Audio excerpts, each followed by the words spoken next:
Holy hell, what is going on tonight? Holy hell. What is going on tonight? There's. Oh my lord. Let me make sure all this is set right. All right. We got that set. In 1 second. Hopefully it doesn't mess up on me. All right. Man, there's so much crap going on. Ann Taylor, Brett Turvey, Chris Whitcom. Man, we're going to get through it. And then we're going to listen to, I'm going to tell you right. Rosie gave us some teasers. So if you're not wanting to hear any teasers right now, mute it for about 2 minutes. Chapters 4 and 5. Oh, I can't wait to have this breakdown. So we're going to listen to his interview tonight that he had on Law and Crime. I was kind of listening to all the interviews. I really like Truth and Transparency. This is like 3 hours and something. But we're going to listen to the half-hour interview that he did on Law and Crime. We're going to listen to that tonight. We were going to listen to an interview on Friday night, but we're actually going to start Rosie's overtime breakdown of the book early. So we were going to start it Saturday night. We're actually going to start it Friday night and then maybe into Saturday if we need to go, which I'm sure we will. It'll be a two-parter. So I scratched the interview show for Friday night. We're going to do part one if it's a part one. The Rosie Notes, not Cliff anymore, Rosie Notes breakdown of the book. She was telling me a little bit about it today, chapters 4 and 5. Wow. The biggest question to me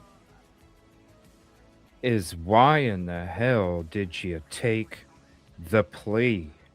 I don't understand it. 4 days.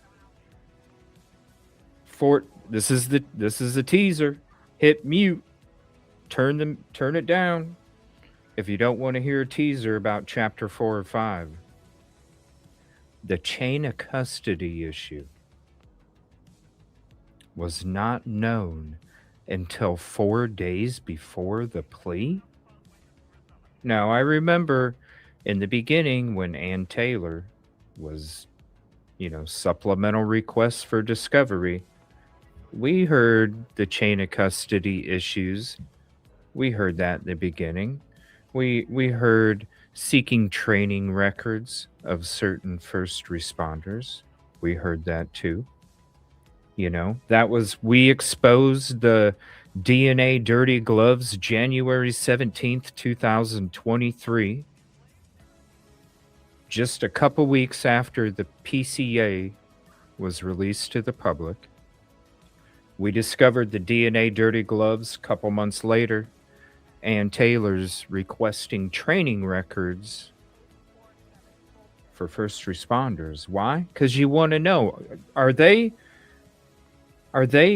proficient in doing a crime scene here? The people that had the DNA dirty gloves? The officers? But how in the hell was this chain of custody thing not known or discovered until 4 days from the plea? And how in the hell did there end up being a plea? Because, hello, no knife sheath, no PCA, somebody's getting the cuffs off. And we take a plea? I just don't get it. But that's crazy. And then the other thing, ISP wouldn't even touch working on the DNA for the knife sheath because of the chain of custody issues. Is this what Bill Thompson, remember all those court hearings, and he's sitting there going, Your Honor, we've asked, we've asked, we've asked. There's nothing we can do. Were they trying to hide the chain of custody for the knife sheath the whole time? Because why in the hell? The FBI's not going to keep that hidden. If so, they're going to keep particular names blacked out. Right? So what the hell would be the reason for this deflection? Because it was obvious the whole time they were discussing these things. Chain of custody. They slip it through at the last minute. Remember, the last minute, they slip some, here's the rest of what we got. Here's the rest of what we got. Slipped them in there, last minute. I just don't understand. All this time, and 4 days before the plea is when we discover that there's a chain of custody issue. And how in the heck, I would assume I would have like an emergency hearing or something, right? I discovered there's a chain of custody issue with the piece of evidence, the only piece of evidence that is connected to the defendant. You already have multiple officers placing the sheath in multiple places. I'm surprised there wasn't some kind of emergency hearing or something like, Judge, look. You know what I'm saying? And again, why does somebody take a plea deal when you DNA dirty gloves, chain of custody issues, multiple officers stated multiple locations for the knife sheath? You got the two officers that walked in and were right next to Maddie that could have literally seen the knife sheath laying next to Maddie and didn't say anything in their reports. So you got officers, a couple of them stood next to Maddie, never stated seeing a knife sheath. You got another officer saying the knife sheath was under Maddie. You got another officer saying the knife sheath was on the floor. And then you got the chain of custody issues. Why was there, I don't know. Why was there no emergency hearing? And why in the hell? If I was the defendant and my lawyers, my counsel presented me, I would say, game on, baby. Let's go. No, I'm going to take a plea deal, no appeal, no parole. I don't know. It doesn't make sense to me. You know what I'm saying? I'm going to keep asking this. I got this live poll. You can hit 1, 2, or 3, or yes, no, or undecided. Do you think Brian C. Kohberger committed this crime? I'll be doing a live call show tomorrow night, so we'll be taking your calls. And here's the phone number if you want to jot it down. And if you want to live call us, the phone number is 330-510-1110. If you would like to call in the show, that'll be tomorrow night. Again, Friday night, we got the breakdown, Rosie's notes of the book. How many of you have read the book? How many of you are in the book? What chapter are you on? Let me know. And let me know what you think about this book. Let me know what you think about Whitcomb. Let me know what you think about this stuff with Turvey and A.Taylors. We're going to get into it. I'm just like, what the hell is going on? You know? It's a circus again. It's a damn circus. We'll be getting into Kevin Fixler's article. Also, there is a new video being uploaded to the new tier Private Eyes. So for your support in the Private Eye membership, You get access to all of the boots on the ground, HD, raw footage. I started uploading. We opened up the tier a couple days ago. I got it's all footage from Idaho 4. I'm going to be uploading tons of other cases. I'm just going to upload some Idaho 4 stuff first.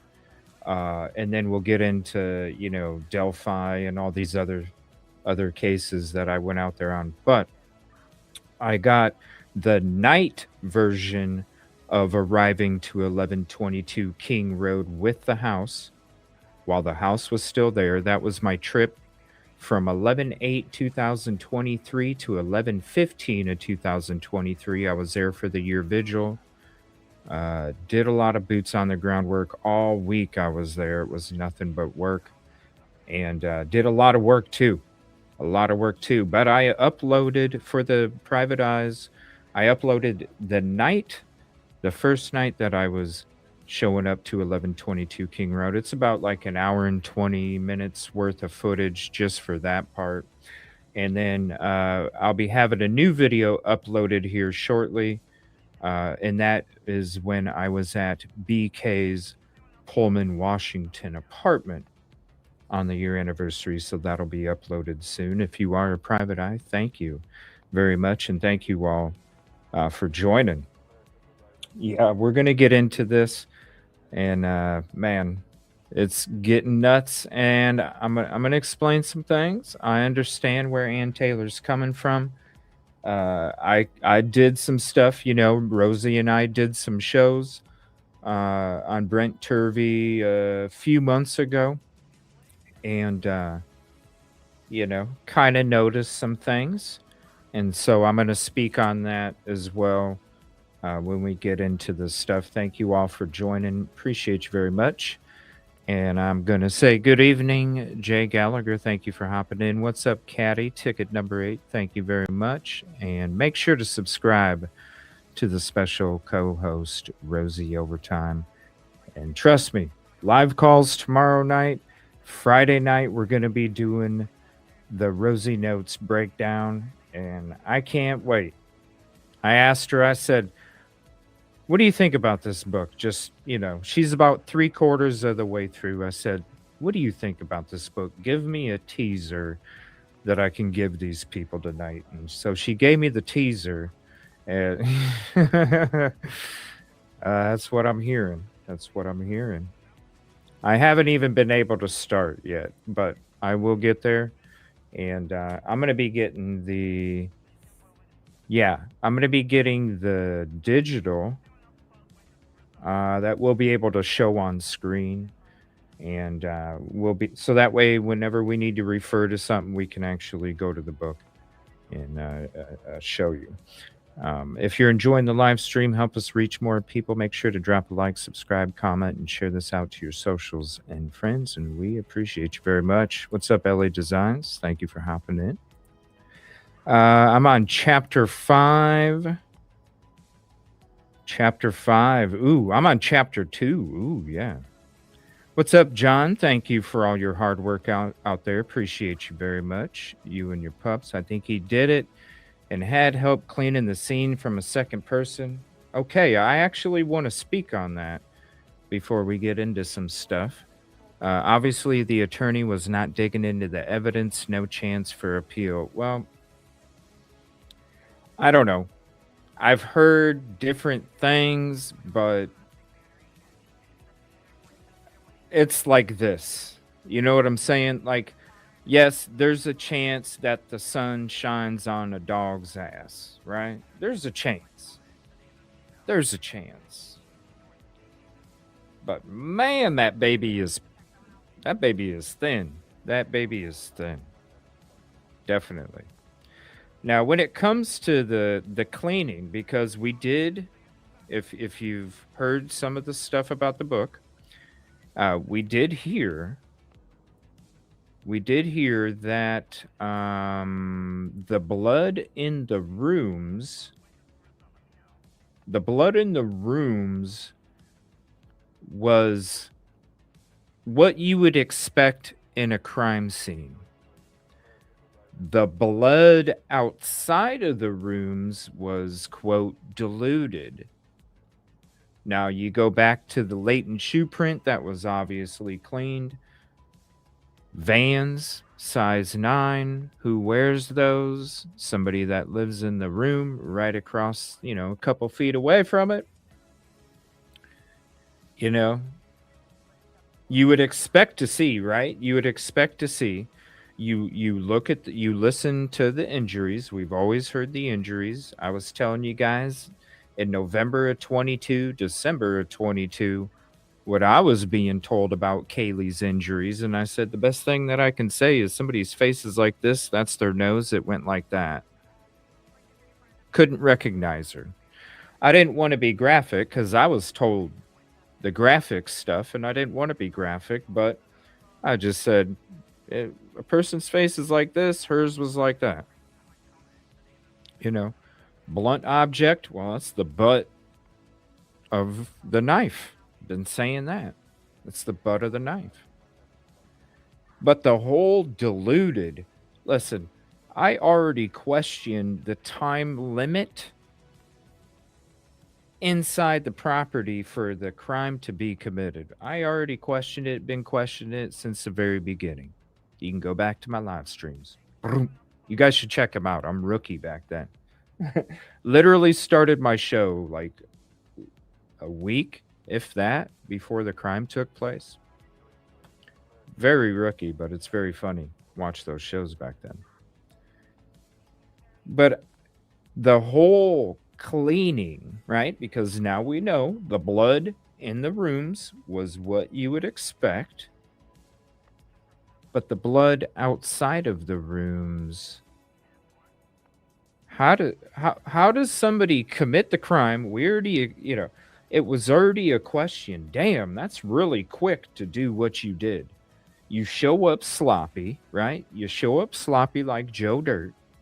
You leave like Joe Dirt. But you go inside the crime scene and you're able to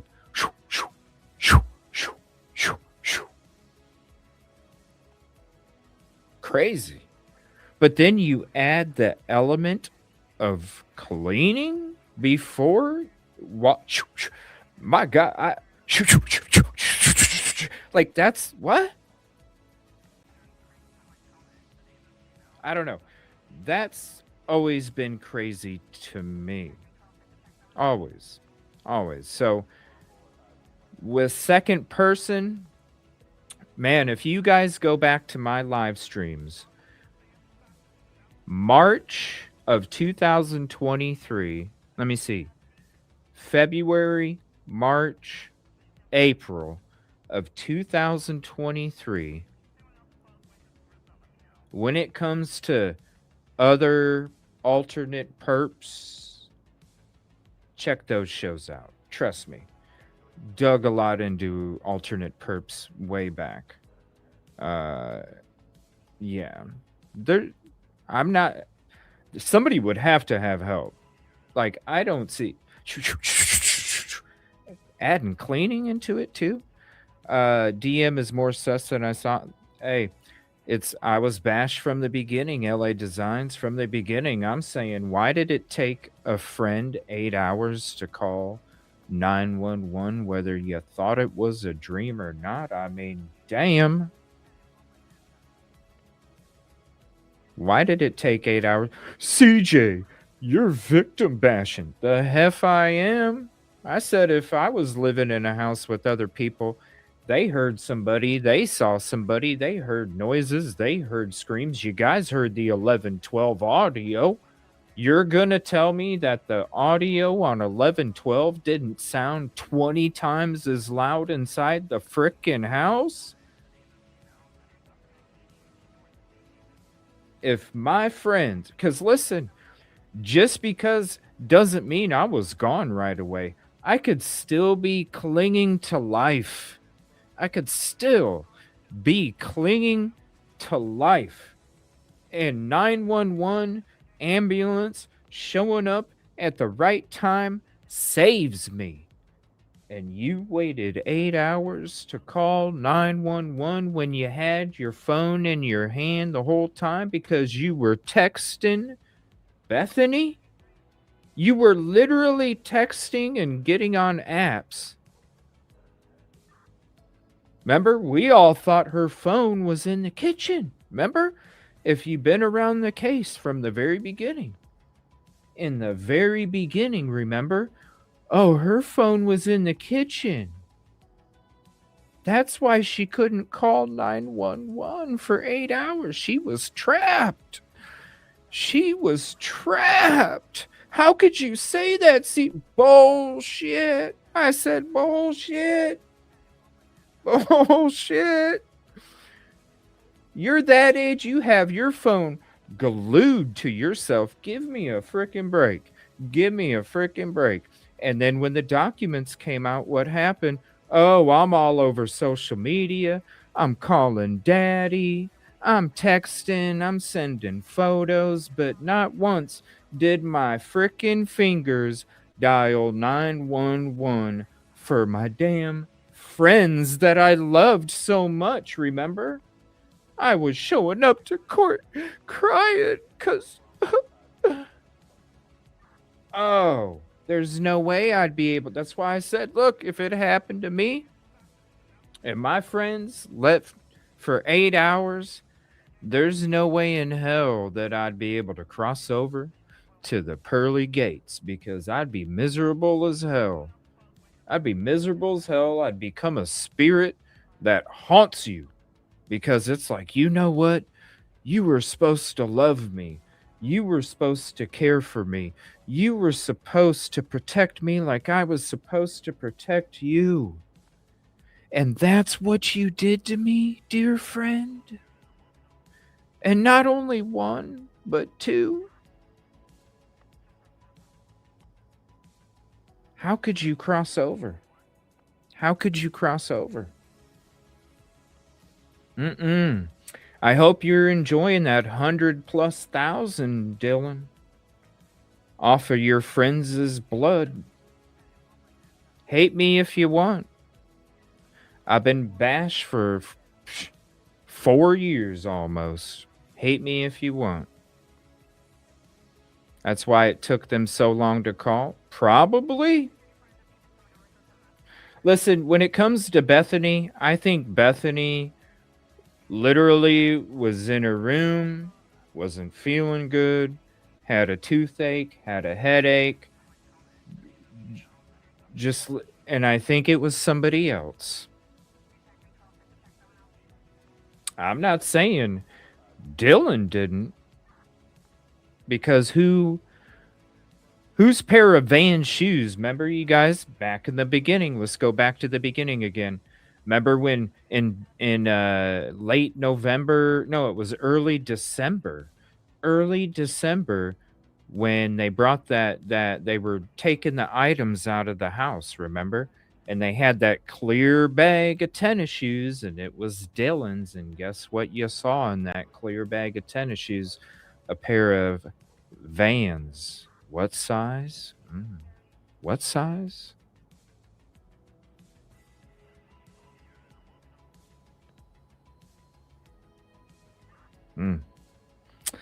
Yeah.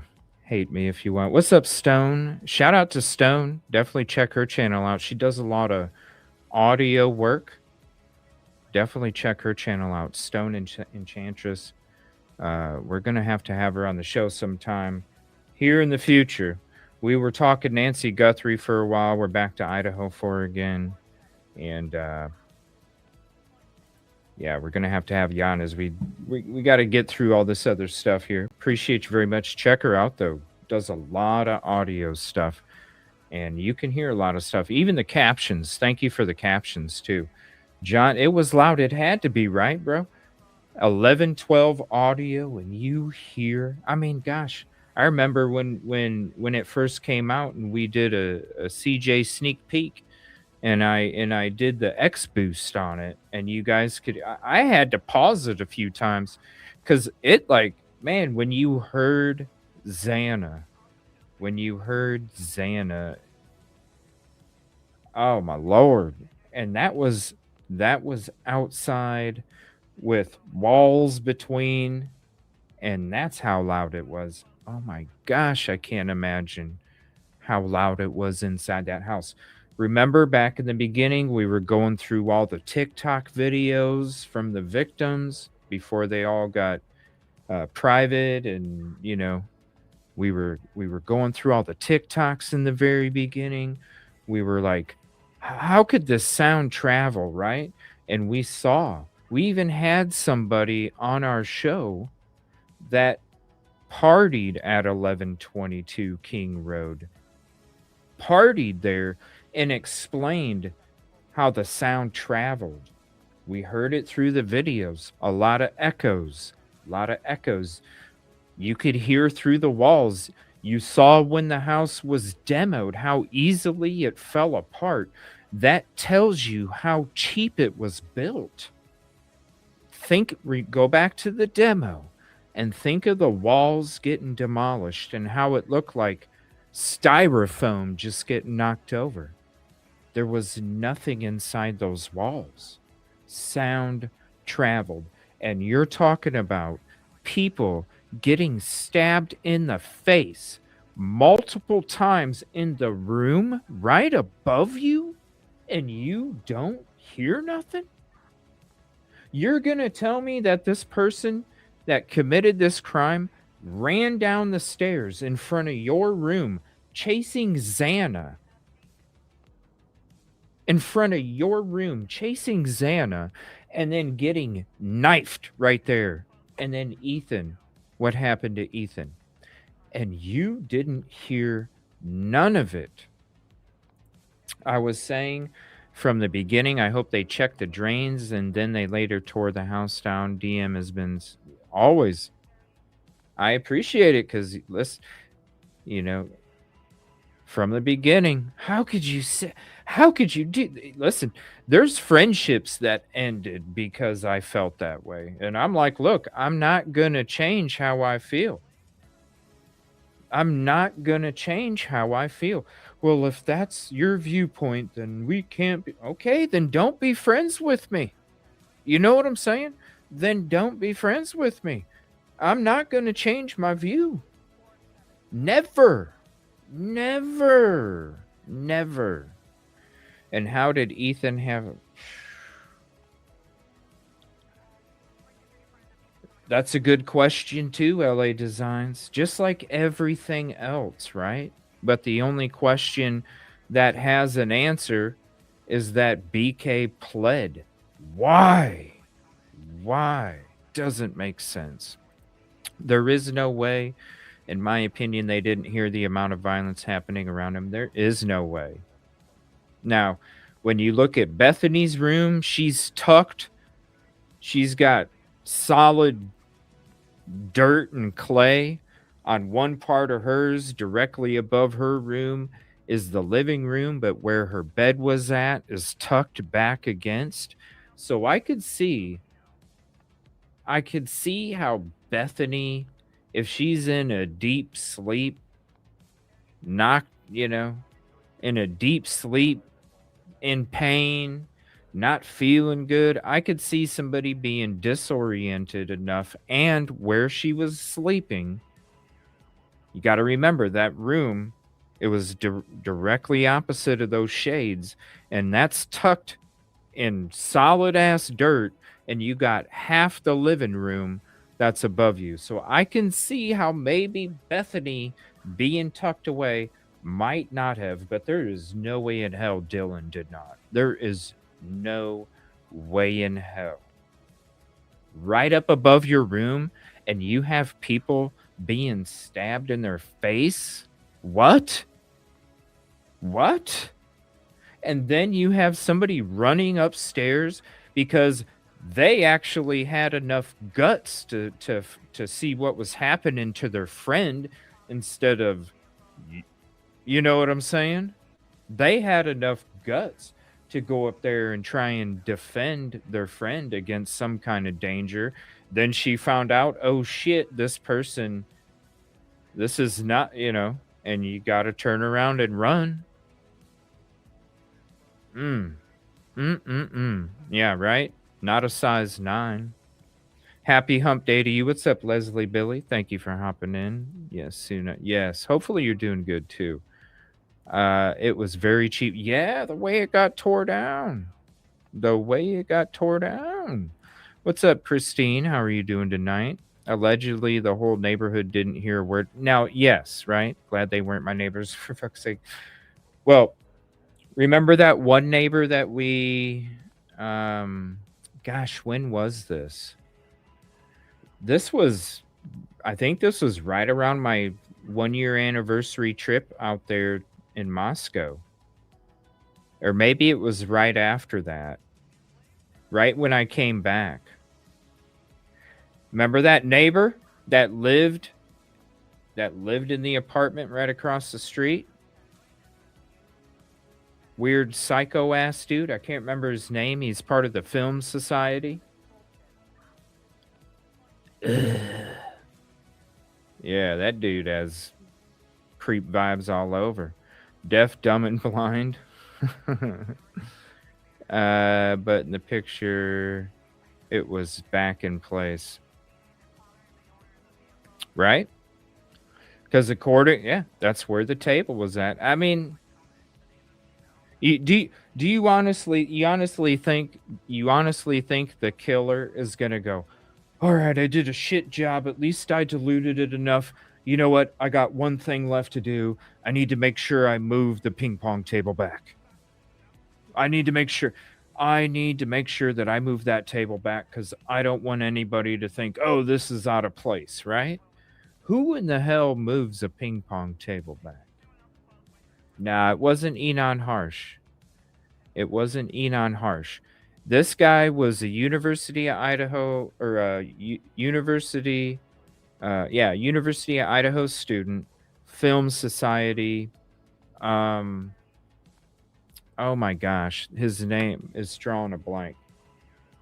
Um oh my gosh, he was in, if you guys remember this, like this British company did a doc in the very beginning. It was like around the 1st year anniversary. This dude, I did a video on it. I'd have to go into my video section because it's from a long time ago. It's got like if you see on the thumbnail, it has like you're entering Moscow, and it's got the Scream character. It's got the Scream character on the thumbnail. I can't remember his name, but it's not that. He is weird though. That dude is weird. Not gonna lie.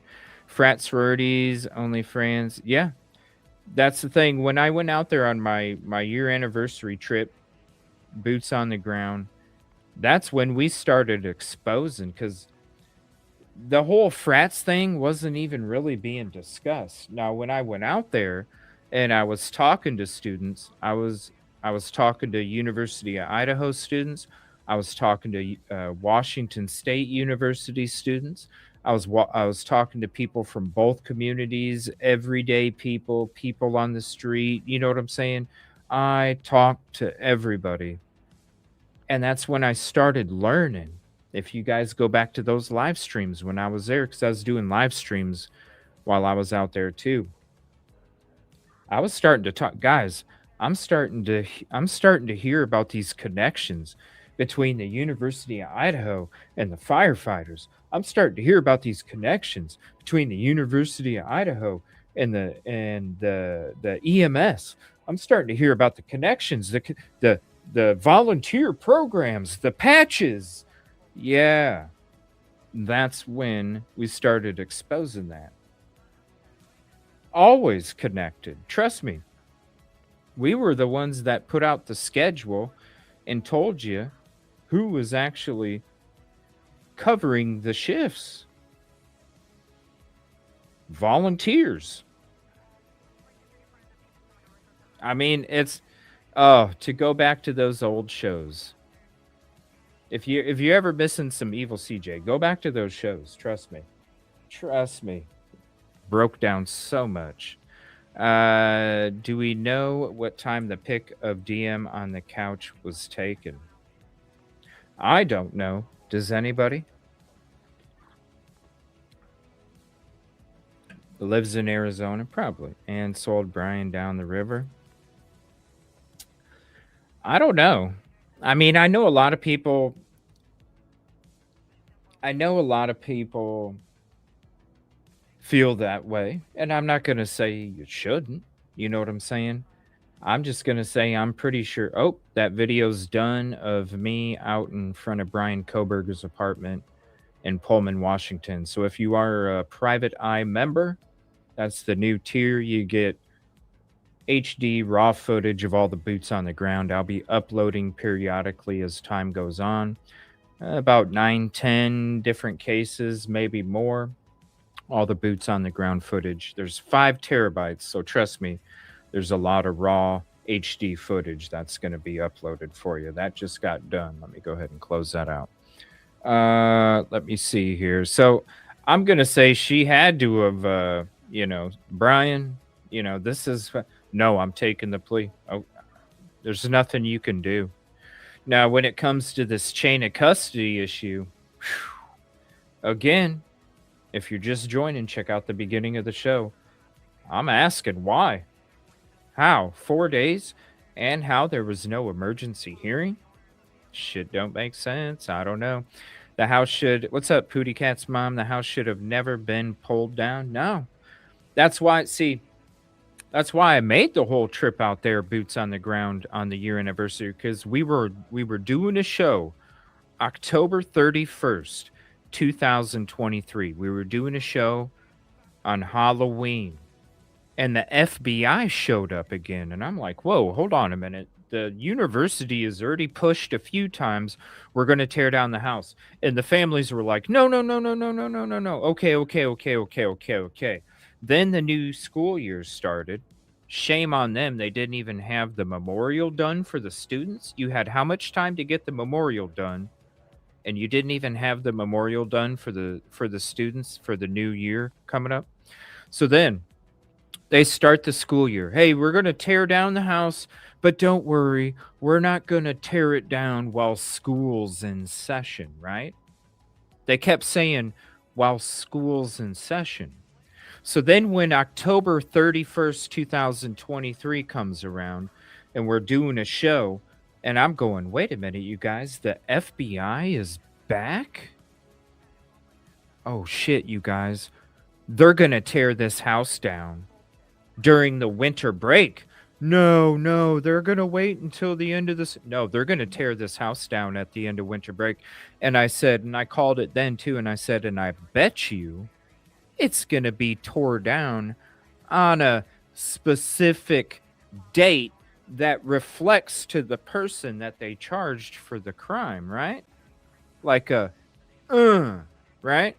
So that's when I instantly planned the trip out to Moscow, Idaho, Pullman, Washington. Went out there for a week, did my boots on the ground work, investigating, getting footage. Because I knew right then the house was going to get, and look what happened. The house got tore down during that winter break. Never should have been tore down. And the fact that they were going to use a house that wasn't scale, you had all this time. And it looks beautiful, trust me. The little design that they got going, it looks beautiful. But not even to scale? That's wrong.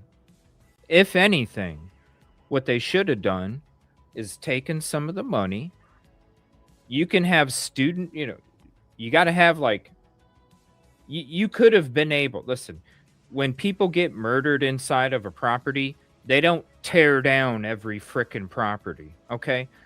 There's specialized businesses that can go in there and renovate it. Just because somebody gets murdered doesn't mean the house gets torn down. It can get renovated. You could have renovated the house back to what it was, so that way the jury could have been able to go, how in the hell did they not hear this? You could have done it. Leslie, Billy, I remember all your work and time back then. I was with you. Yes, you were. Thank you so much. I'm telling you. That was a and listen, I have a fear of flying, humongous fear of flying, and I put that shit aside because I knew I was like, look, I gotta get footage. I gotta do this PCA route. I gotta get footage because what's the point of getting footage if the house isn't there? What's the point? Had to go there, had to get footage with the house still there. Less than a week, a week later, I was in Idaho. A week later. They were intense, the old shows, yeah.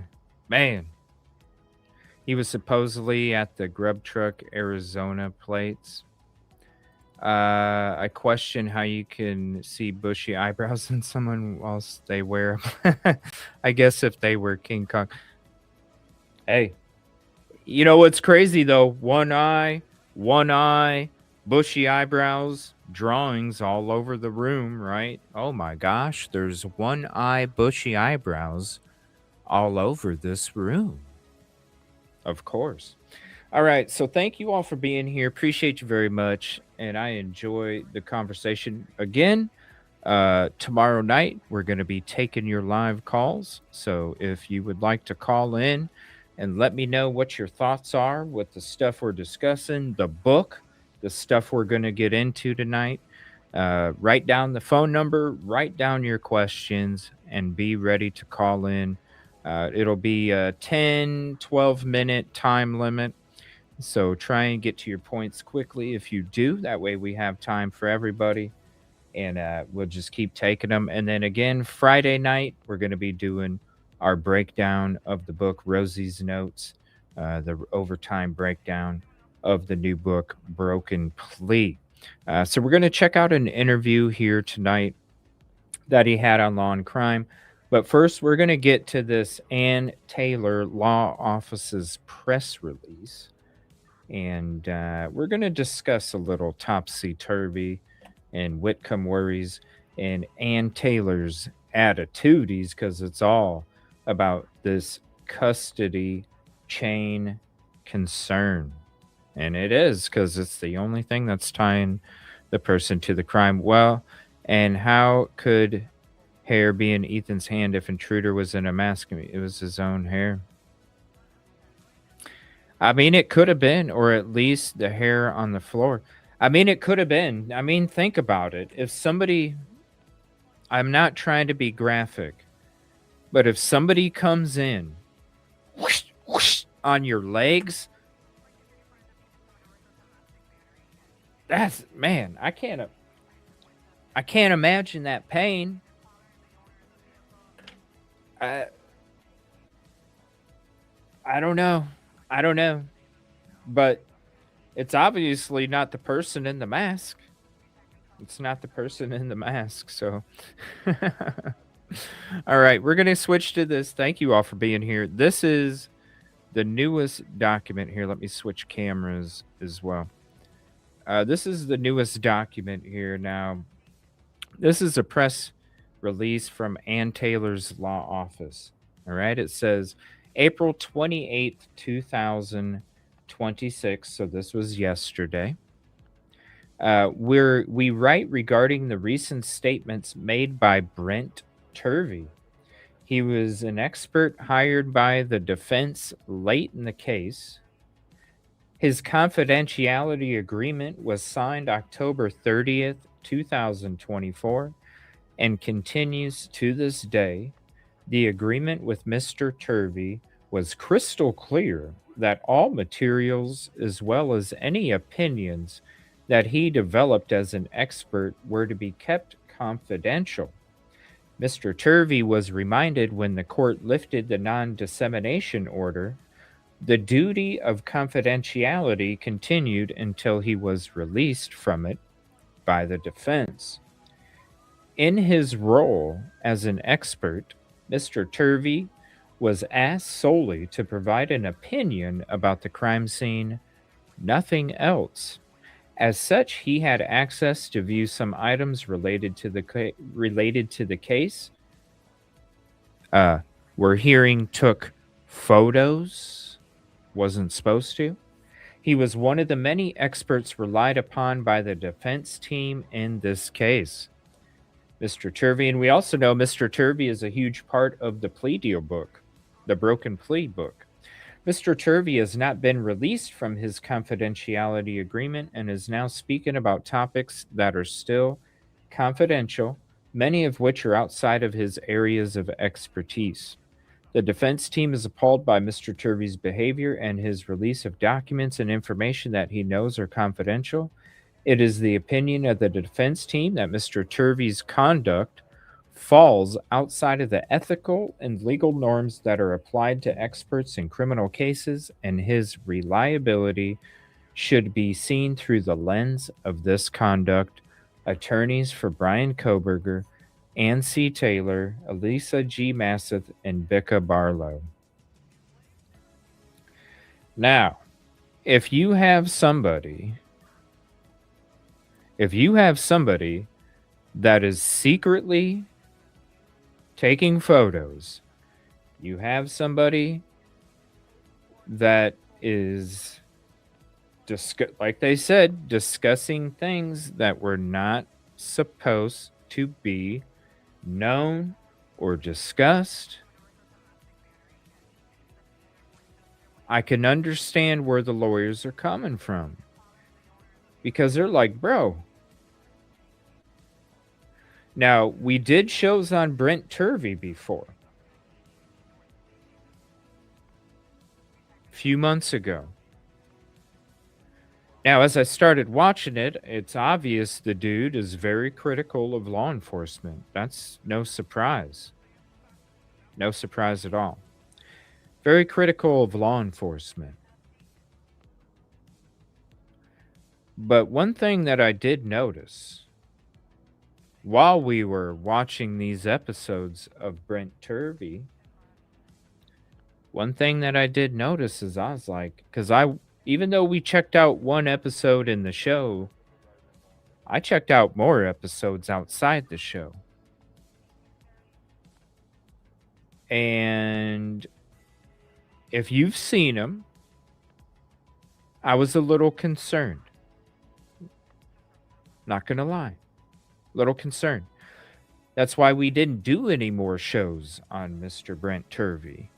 Because Rosie and I had a conversation, and I said, Rosie, did you notice these things too? And she said, yeah. And I said, does it make you feel a little uncomfortable if we do any more shows on it? And she said, I see where you're coming from. I'm going to say it right now. The dude obviously likes to... I'm not knocking people who like to have a drink. Not knocking it. To each their own. I'm not knocking it. But when you're literally doing a podcast,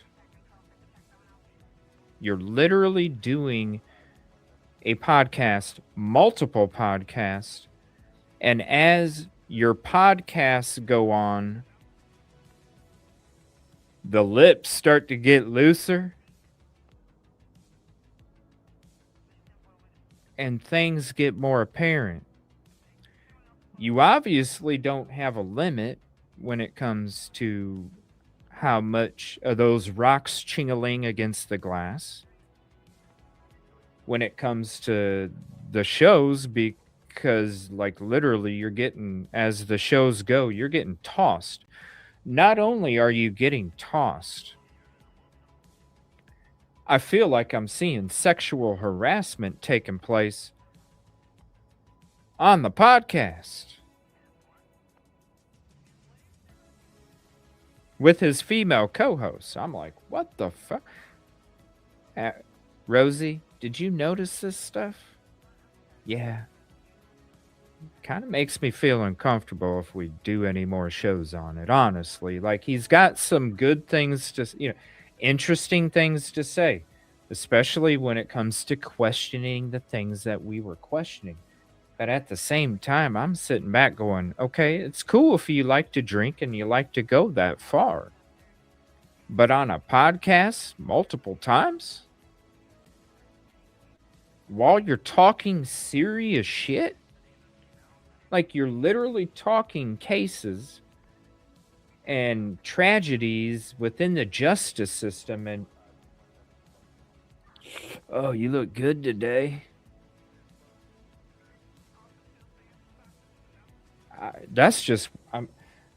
I was just like, what the hell? So when it comes to, listen, I wouldn't be surprised. This is why I'm telling you this. I wouldn't be surprised. Had a little too much one night, and hey, do you want to see the documents? I took some photos. I could see having a little too much one night and going, ooh, I need to take some secret. You got Chris Whitcom going, I believe it was the same handwriting, and I believe it was with the same pen. How did you know?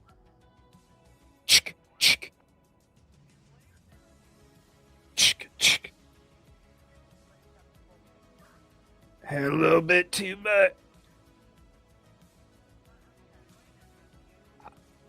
So I understand why Kohberger's people are getting mad at it. How could you attack part of Brian's defense that was going to argue the knife sheath in this? Because the dude don't know how to control it. When you don't know how to control it, what happens? Loose lips, baby. Hey, do you want to see? Judgment gets affected. Judgment. Hey, do you want to see the document? Don't tell nobody. I wasn't even supposed to take a photo. I can see why. All right, we're going to switch to this Kevin Fixler article here. Now it says Kohberger defense team makes first statement since sentencing, scolds own expert. I understand. I gave you a little background. I can see why. Because listen, Weirdy showed you guys the other night. Christopher Whitcomb, he's outing people. Yeah, I was played this secret phone call recording of Ann Taylor about,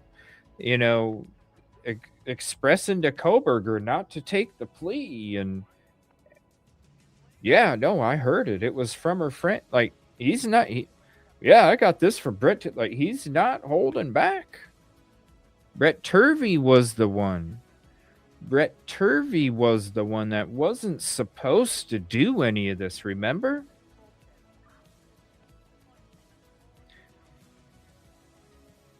Lawyers for convicted killer Brian Kohberger have taken aim at a forensic scientist hired to help in their client's defense at his Idaho murder trial, asserting in their first statement since he pleaded guilty last summer that the expert witness violated a standing confidentiality agreement. And yes, he did. So for any of those people that want to say shame on Ann Taylor for chastising Brett Turvey, no, you should be getting mad at Brett Turvey because he shouldn't have done that in the first place.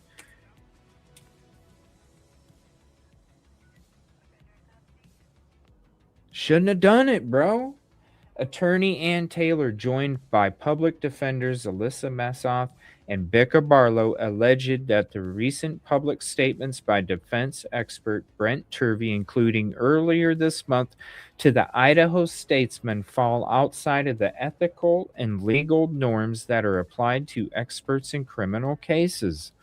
Among a host of experts, Turvey was hired by Kohberger's attorneys late into their handling of the closely watched case solely to provide an opinion about the crime scene, nothing else, not even the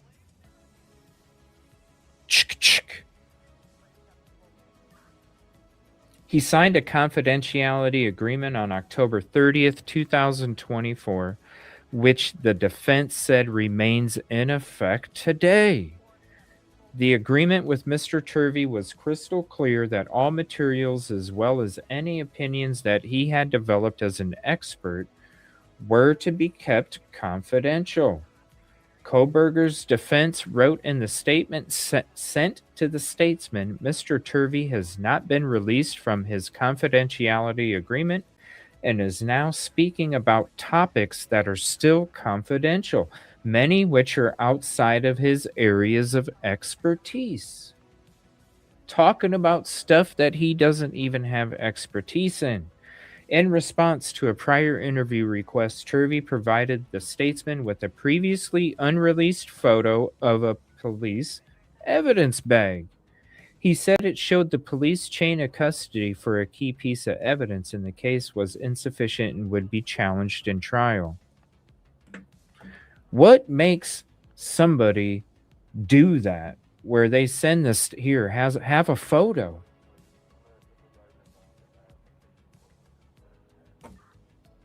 It's a problem. Whoa. What the hell? Where'd this go? All right. Koberger pleaded guilty last year.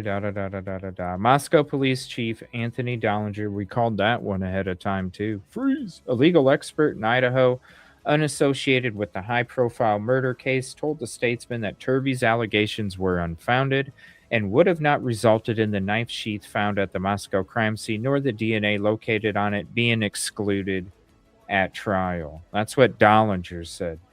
BS. Come on now, BS. Chain of custody issue? Give me a break. Turvey also is thanked and features in a new book about the Moscow homicide case called Broken Plea by Christopher Whitcomb, a former FBI agent who did not work on the case. The book hit shelves Tuesday. The defense team is appalled by Mr. Turvey's behavior and his release of documents and information that he knows are confidential. Koberger's defense team wrote, his reliability should be seen through the lens of his conduct. It's exactly what I'm saying. I totally agree with the defense team. Totally agree. Follow the frickin' rules, bro. On Tuesday, in an interview with the Statesman, Turvey rejected his former contract employer's accusations. He said the state already has released almost everything he's talked about. You see what this says?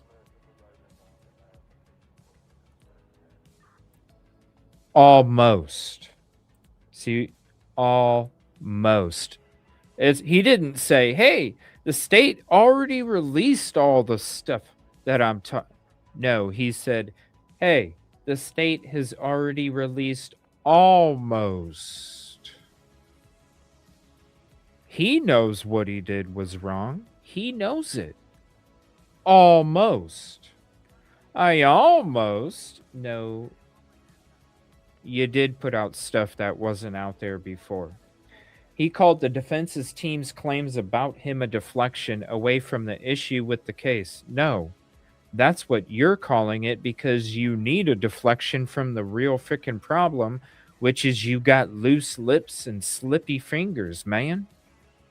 And you're taking photos of shit you shouldn't take photos of and then sharing them with people that have no deal seeing it.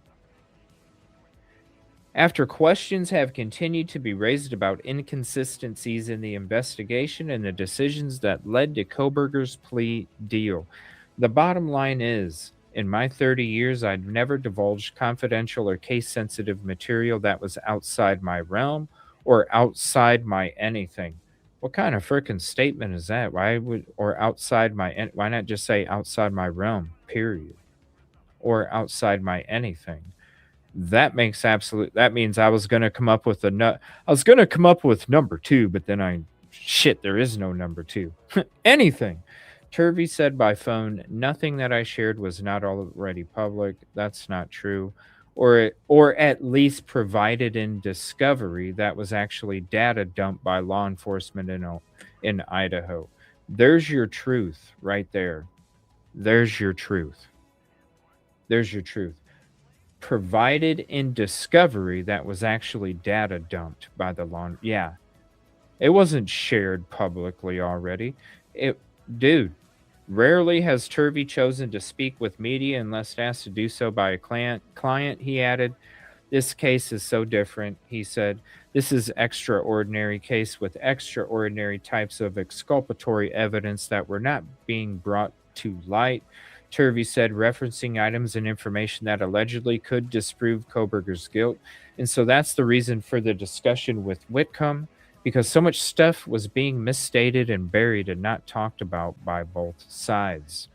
So he wants to take the horns by his own hand.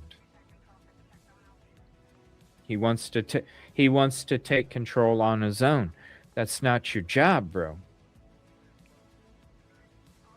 He challenged Taylor and her team to point to specific violations of the confidentiality agreement he signed because nothing he has said reveals attorney-client privileged information or would cause harm to their client.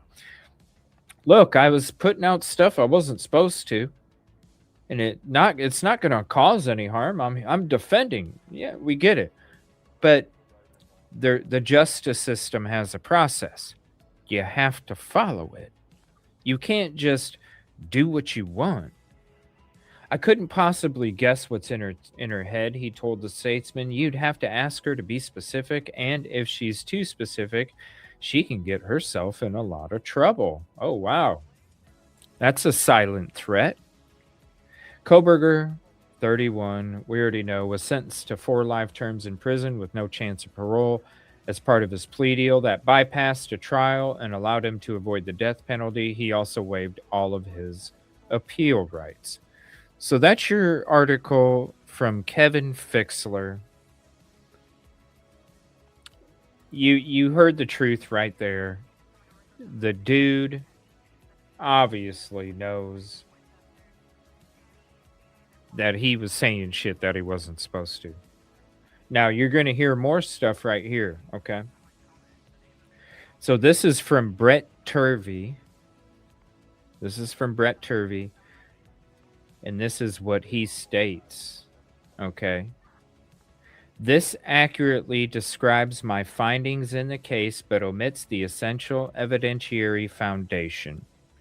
Of note, People magazine received my report and did not reach out for comment. However, they did accurately quote the prosecutor, who was unable to disagree with the majority of my findings.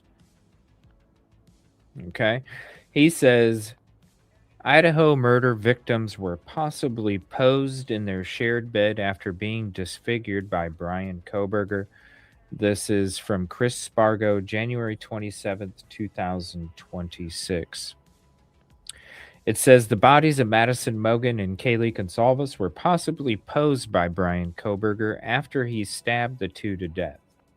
Evidence at the scene, including the spread of Gonsalves' blood across a pillow, supports this theory that was first positioned by a defense expert. Koberger stabbed Gonsalves at least 24 times in the face and Mogen 13 times in the face before both of them died of multiple force injuries. Autopsy reports for Kaylee Gonsalves and Madison Mogen support the notion that Brian Koberger posed the young two women together after their brutal murders, according to a newly unsealed filing from the prosecutors for the case of the 2022 quadruple murders in Moscow, Idaho.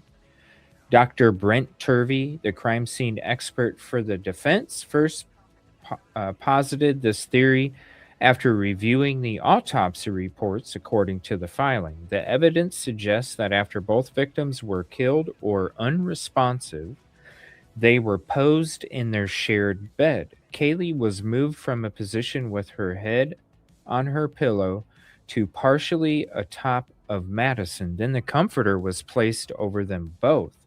Turvey said of the crime scene, according to the filing, the theory was based on the location of Gonsalves' blood on the pillow, which prosecutors had argued did not support that the bodies were posed, only that they moved. Prosecutors called Turvey's theory a possibility, but not a determination. Nothing in the filing that the blood could have spread because Gonsalves moved during the attack or after suffering a blow to the head. Furthermore, argued prosecutors, it would be impossible to know what the true intentions of the killer were, even if the two were moved. The two girls were in Mogan's room and shared a bed.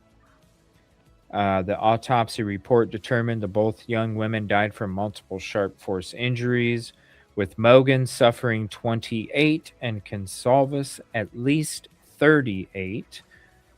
Now, this is from the article of January 2026. It says additional contributors to Consalvis's death include blunt force injuries of the head and asphyxial injuries. There were also punctures on the outer table of the skull, injuries to the teeth and tongue, and a hemorrhage into the chest cavities. According to the filing, it was also noted that neither of the girls had blood on the bottoms or tops of their feet, indicating they were not upright or moving about the area at any time during the attack. Let me see. So Brent Turvey, it says, let me see here. Thanks, Jerry. It's not over yet. Good going, Brent. Let me see here. Yeah. So that was on your LinkedIn. And we're going to be doing that breakdown Friday night of the book. I'm sure we'll have another teaser tomorrow night from Rosie when it comes to some other chapters. And now we're going to get into these explosive claims. So I told you guys Friday night, a couple nights ago, I told you guys Friday night we were going to listen to the interview that he did on a show. We're scratching that. We're actually going to start the breakdown early. So that'll be Friday night. Tomorrow night, we'll be taking your calls. Tonight, we're going to listen to an interview that he had on Law and Crime. Now, I'm going to give you a heads up. And hopefully with the music playing in the background, it'll help. But his microphone was not working very good for this Law and Crime episode. But the discussion that they had was top notch. And then literally it was in a half an hour instead of a couple. So we're going to check that out. And then he made a couple appearances on some mainstream media discussing a couple other things that are in the book. And then we're gonna discuss a little more about what they're saying when it comes to this interview that he did on Law and Crime.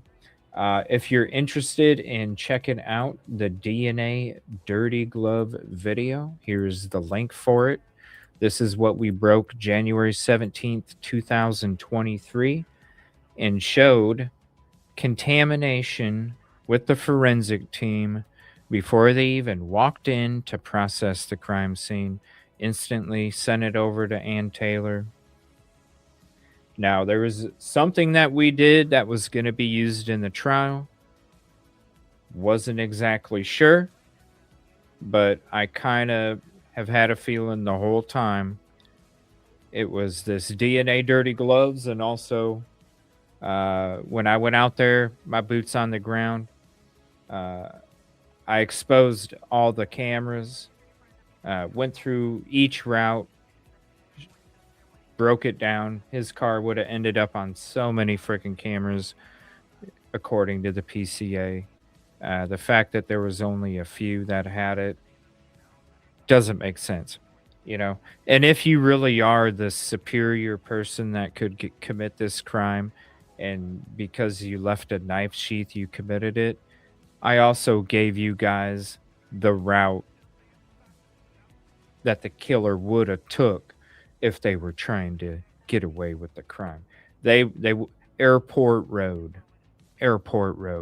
There's no way in hell they would have drove that route from the PCA. None at all. Did the whole thing turn by turn. EvilleCJ PCA route. You can check it out. All right. This one where, let me see here. Right there. This one right here. That's the DNA Dirty Glove video. All right. So we're going to check out this law and crime episode. And we're gonna actually, you know what? Let me play.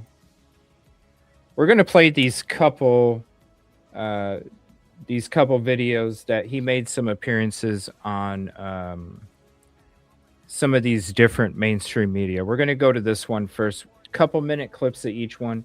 Then we're gonna check out the law and crime episode, his interview on there. Top notch. Shout out to Ann Jeanette Levy. Very awesome conversation, and they talked about a lot of stuff. We're going to talk about it as they break it down. Here's one video. The blood stains are different. We discussed it at the beginning of the show. This is him talking about it. Welcome back, everyone. 3 years after the University of Idaho murders left 4 college students dead, the case continues to capture national attention. Investigators arrested and charged Bryan Kohberger, prosecutors pointing to DNA and digital evidence as key pieces of the case. Well, now there's a new book, Broken Plea, the explosive search for truth behind the Idaho murders. It takes a fresh look at the investigation, raising questions about the evidence and introducing details never before presented to the public. Here with us now is the author and former FBI agent, Chris Whitcom. Chris, welcome to the show. I have a copy of your book. I look forward to reading it. You have poured through court records and investigative files that have not been seen by the public yet. What's the most important and most shocking new information that you found? I knew nothing about this case when I started the book. A friend of mine, another FBI agent, was working perfectly on it. I was working on another book, and he showed me documents from the file that he had seen, another law enforcement professional. And I couldn't believe it. I was really, truly shocked at what I was seeing because of how different it was from what the public knew, from what I had seen in news reports. And I felt compelled. Look, this is a very emotional case for everyone. It's a very sensationalized case for everyone, but it is a very, very misunderstood and unknown case because it did not go to trial. Had this gone to trial, there would be no need for this book, in my opinion. But I do believe there are significant problems that we can now see based on evidence that I've seen that otherwise would have been buried. One of the most serious questions you raised in the new book, and this is interesting, is whether the murders could have involved more than one person. What's the analysis that led you to rethink that question, whether the convicted killer, Bryan Kohberger, acted alone? The number one thing I believe, looking holistically at the book and looking at the case, you have 3 discrete crime scenes within the house itself. One is the 3rd floor bedroom, where we know now that Maddie and Kaylee were killed, and the 2nd floor bedroom where Xana and Ethan were killed. There's a space between. The killer had to go from the 3rd floor, down the stairs, through the living room, down a hallway, into that bedroom. And in doing so, the killer tracked a good deal of blood from one space to the other. When I looked at the evidence and the police report, and the prosecution hired a woman named Paulette Sutton to do a forensic analysis for the prosecution that would have been used at trial. And it showed one thing that really stood out to me, that all of the blood evidence, and it was a significant amount, between the 3rd floor bedroom and the 2nd floor bedroom was quote unquote diluted with an unknown substance. And when you look at those photographs, you can see the characteristics of the stains themselves and the distribution are significantly different, which begs the question, how did that happen? Why do these scenes look so different? What interacted with that evidence between the time the crimes occurred and the time the police were called? And what does that say about the crimes themselves? That stood out to me as the most significant evidence that there was something about this case that nobody really had talked about to date. Thank you for watching. Subscribe below and download our News Nation app right now on your phone. It's been more than 9 months since quadruple murderer Bryan Kohberger was sentenced to 4 life prison terms with no chance of parole after taking a surprise guilty plea in a deal with prosecutors. It was all in the gruesome 2022 stabbing deaths of 4 Idaho college students. The plea deal allowed Kohberger to avoid a lengthy murder trial and remove the possibility of the death penalty. But now new questions have arisen about key prosecution evidence and whether that evidence would have held up in court had the case gone to trial. For example, the knife sheath that was found at the crime scene. In his book, Broken Plea, author Chris Whitcom spotlights that key piece of evidence. Whitcomb says that chain of custody issue around that knife sheath was a problem, and it could have led to that being thrown out of court. Joining us now is former FBI agent Christopher Whitcom, author of Broken Plea, The Explosive Search for Truth Behind the Idaho Murders. Christopher, great to have you on the show. So what was the chain of custody issue around this knife sheath? Because this was probably the most damning piece of evidence. It was a very damning piece of evidence. It was a three-part prosecution. The white car, everyone knows, it was tied to Bryan Kohberger by prosecutor Bill Thompson. The cell tower information tying Bryan Kohberger's phone to the time before and after the crimes, and the DNA found on the knife sheath. And I think you brought up something very interesting at the beginning, Elizabeth, in that this did not go to trial, so people really have no idea what the evidence would have shown. Because of the way the plea deal came out of nowhere, was announced very suddenly, no one will ever know that information. All we know is what Bill Thompson said at the change of plea hearing when he recited the evidence against Bryan Kohberger. But so why would the knife sheath, you think, maybe been thrown out?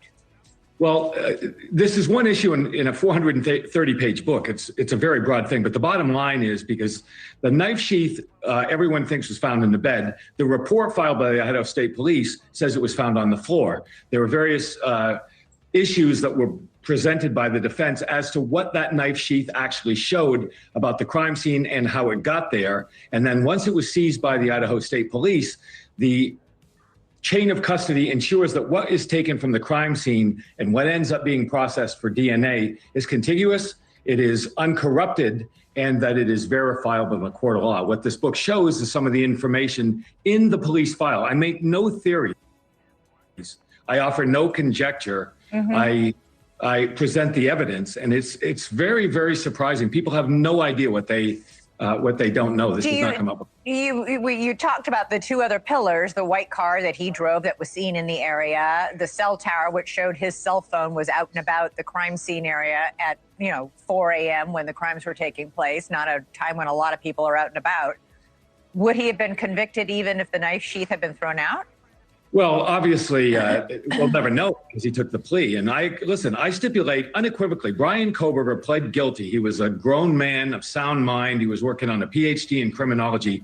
I don't dispute that. What I say is that many people make deals. In this case, it was a death penalty on the line. Should he have been convicted? People do what's in their own best interest. I don't dispute any of that. What I say, looking at the evidence that the reader of this book and the people that are watching this right now have never seen. This is never.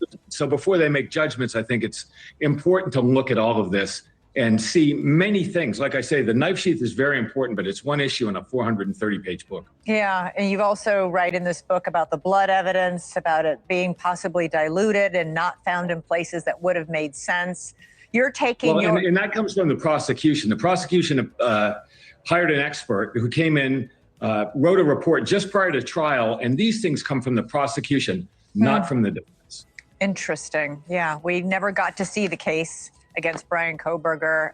You are starting to unveil it in this book. Christopher Whitcom, thank you. There are few cases that have captured the attention of a nation quite like the 2022 Idaho student murders. For more than 2.5 years following the arrest of Bryan Kohberger, who of course pleaded guilty to the crime back in July of last year, every little detail from this case was poured over, analyzed, speculated on by experts in the mainstream media and online sleuths alike. Hey, I was a part of it. And from a legal point of view, I'll tell you, I hadn't seen what appeared to be more of a slam dunk case, a legal case against the defendant in quite some time. DNA, cell phone records, car, potential eyewitness. But now, there is a new book by retired FBI agent Christopher Whitcom. It's called Broken Plea, The Explosive Search for Truth Behind the Idaho Murders. And it is raising a lot of questions about whether or not the state actually was going to win a trial.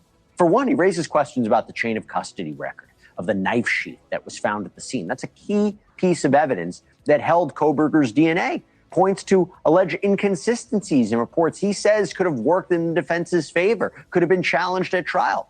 And he also argues in the book that the possibility of more than one killer hasn't been fully resolved, despite Bryan Kohberger admitting guilt and taking full responsibility for everything. But I'm joined now by somebody who knows this case better than anybody. News Nation senior national correspondent Brian Enton spent months in Idaho chasing leads, following the details. He had an opportunity to talk to this author about these new claims. Welcome, Brian. Thank you so much. So you've been able to read this book. You spoke to the author.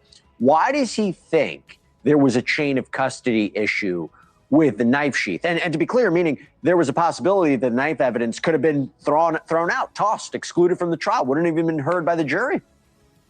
Well, that's what he says, Jesse. And first of all, it's nice to see you. Sorry, I'm joining you from a dark car. I'm actually outside Nancy Guthrie's house. We're working on a special on that, but I'll tell you more. Tell you more about that later. But this Bryan Kohberger book is really interesting. I don't buy a lot of it, to be honest, in terms of this knife sheath chain of custody issue. He claims that the handwriting is the same and that it may have been filled in at a later date and that they weren't properly keeping track of who had custody of the knife sheath. The Moscow police chief has totally said none of that is true since the book came out. That they do it electronically, that they've been doing it the same way with other cases too, and that there was no issue there. And my big question is, Jesse, you remember Bryan Kohberger's lawyer, A.Taylor, brought up issue after issue leading up to when we thought there would be a trial before the plea deal, filed all sorts of motions about issues with the evidence and never said one word about a chain of custody issue. This is the first that we've heard about it, Jesse. That's a great point, because if this were the case, why would he have taken a deal and pled guilty? Right. And that's what I asked him when I did the interview with him. I mean, he says, I brought up all these issues. I found all these issues. Well, then why did Kohberger take the deal? Why did A.Taylor agree to the deal? This is what he said. Why did A.Taylor let him take the plea? That's a great question. And I think my answer is this. I don't know, but I know what A.Taylor said. Because I wrote in the book that a person, one of my sources called her and talked to her and recorded the call. So she did not tell me, but I have heard her state in her own words why she did it. And her answer was that Bryan Kohberger did it himself. She did not change his plea, or he didn't, he made up his own mind and she doesn't know why. And you're the lawyer, Jesse. Maybe you can tell me if this is as crazy as it sounds to me, but the author, and in the book he writes about this, says there's a recording, someone connected to the defense recorded A.Taylor, the defense attorney, when they had this talk, this meeting after the plea deal where she was explaining what happened, and actually recorded her, and he apparently heard it and wrote about it in the book. I am skeptical at best, but look, I'm not there. And by the way, the fact that would have even been relevant at this this case is dubious to say the best. I'm just confused because I don't know how would he explain, or how would the defense explain away the other evidence? So let's say the DNA sheath was thrown away, right? The knife sheath was thrown away. The cell phone pings, right? Him turning the phone on and off at the key moments of when the killings happened. The security footage of the white Hyundai Elantra circling the block, able to track him driving that car back to the campus, back to the Albertsons. What was the way to explain all that away at a trial? Yeah, and he claims that those other pieces of evidence probably wouldn't have mattered to a jury, which of course not. Yeah. Kind of hard. Yeah, exactly. I mean, he says, look, you can't prove that white Hyundai Elantra was actually his, even though we saw it, going up to the house and then speeding away right after. And you just brought it up. I mean, to me, one of the most significant pieces of evidence was that his cell phone was turned off during the time of the murder, and that never happened before. And he also says, the jury wouldn't have taken that seriously either. I would encourage everybody to go back to that probable cause affidavit and how they were actually able to track the car to him, and they see him exit the car, going back to the Albertsons. Okay, let me ask you this. This idea of another person, so he had an accomplice, someone helping. I saw there was something about, hair fibers at the crime scene. I mean, talk to us more about why he believes or seems to suggest the evidence would show there was somebody else. Yeah, and it's interesting. I mean, what's interesting about all this is this may have been the defense if there was a trial. And he claims that Kohberger could not have done this alone, that there had to be someone else involved, that it happened too fast. My question about that, though, is, I mean, we know Kohberger had no friends. Like, who would an accomplice be? Who who would have done this with him? He literally, we've gone through his phone. Experts went through his phone. He didn't text with anyone but his family. He didn't talk to anyone but his family. No, on this guy, yet he suddenly has some mystery accomplice who he was close enough to that they committed these murders together. It just doesn't make sense to me, Jesse. Oh, and let's not forget, he was planning to point the finger at innocent people just days before, a week before he ultimately pled guilty. Right. Let's never forget that part. Thank you for watching. Subscribe below and download our News Nation app. Damn. People. Like the smirkiness, right? The smirkiness. But they bring up one good point. One good point. It is the first that we've heard about this chain of custody issue. It is. And we're hearing it from Turvey, that then told Whitcomb, that then is telling us. So that is the good point. Now, when it comes, listen, you don't need to be friends to be killers. You could.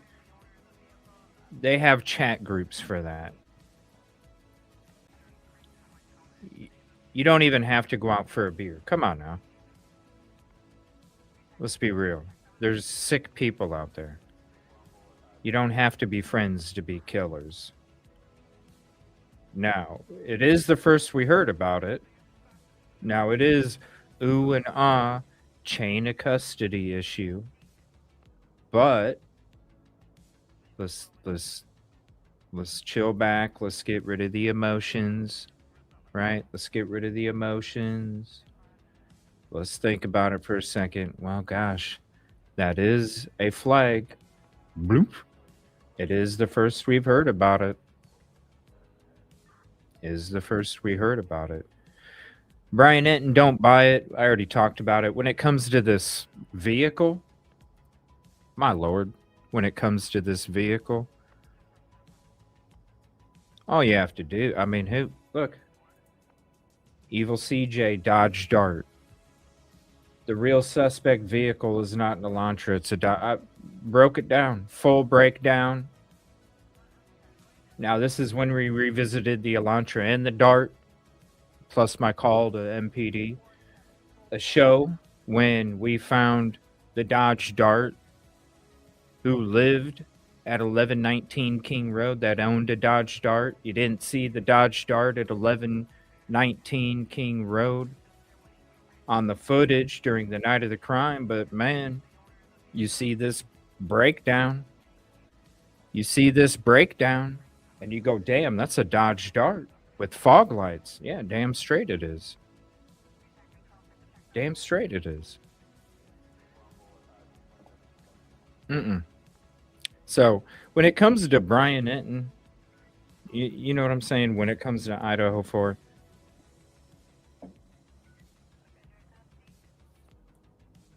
he don't have to buy it. Listen, if you think that people got to be friends to be killers, come on now. The one good point, though. Hey, this is the first we heard about it. It is the first we've heard about it. We got to keep that in mind. Now, if Brett Turvey has this photo that he secretly took, he's been, listen, you ain't got a problem sharing it with everybody. You ain't got a problem. Why don't you share it with everybody else? Post it. Post it. You already done told people. You already showed people. You got Whitcomb. Oh, it was same handwriting. You already showed people. Hit the home run, buddy. Hit it out of the park, man. Post it. Show everybody. Because I don't think do you think A.Taylors going to come out with a statement? Do you think the prosecution's going to come out with a statement? Do you think I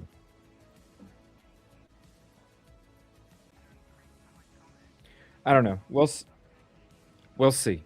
We'll see. Time will tell. But we just have to keep this in mind. It is the first time that we're hearing about it. Did Jesse really say that they saw BK exit the car like it?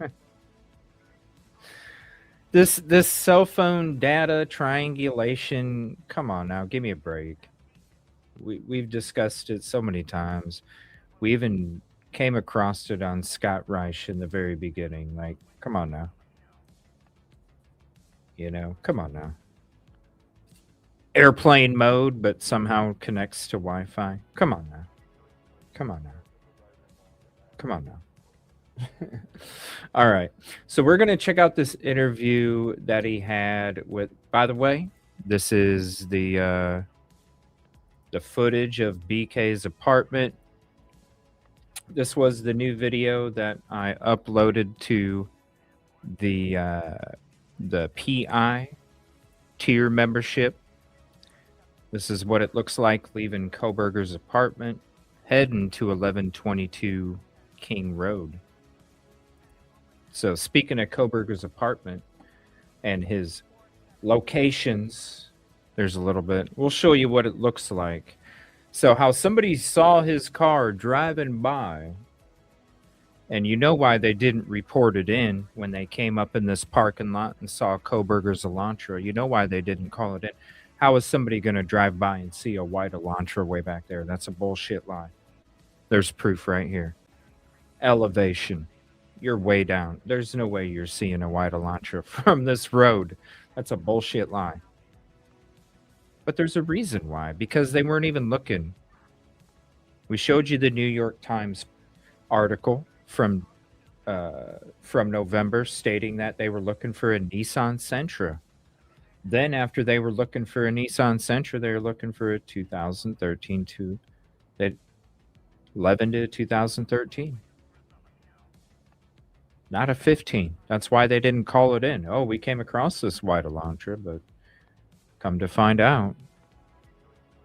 So it wasn't even called in, but we were told it was called in. Exemplary duty, according to these officers, right? No. All right, there's a little snippet of that. All right, we're going to check out this interview on law and crime. Now, this is a really good interview. Shout out to Anjanette Levy, Crime Fix episode. And I'll drop the link in chat. Definitely go show some love over there. Subscribe, leave some hearts in the comment. Show some love. We're going to check this video out. This is a great interview. Out of all of them that I've checked out, and shout out Truth and Transparency. She did a really good one. 3 hours, 3.5. Shout out to her.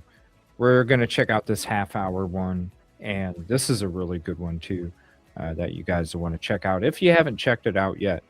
MSM will say it's BK's white Elantra every day and twice. Yeah, they will. I mean, did you see the smirks? The smirks were like, whoa. The smirks were whoa. It was like, y'all are too happy. Y'all are too happy. Too damn happy. All right, this is Anjanette Levy with Christopher Whitcomb. Shout out. This is a great interview. And if you haven't seen it, you'll definitely want to. It's awesome.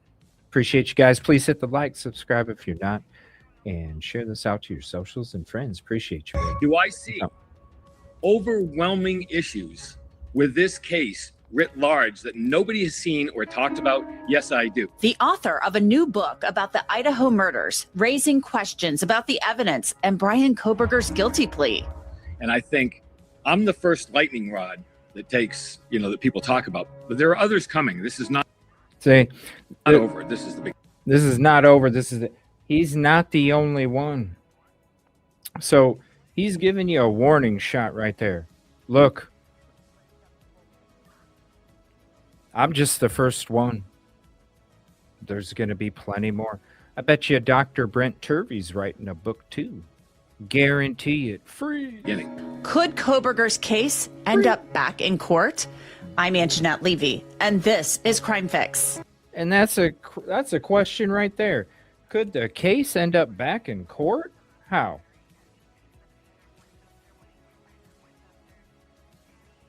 How? How could this case end up back in court? That's wild. That's wild. I don't know. We'll see. I mean, was there really a chain of custody issue? Time will tell. Time will tell.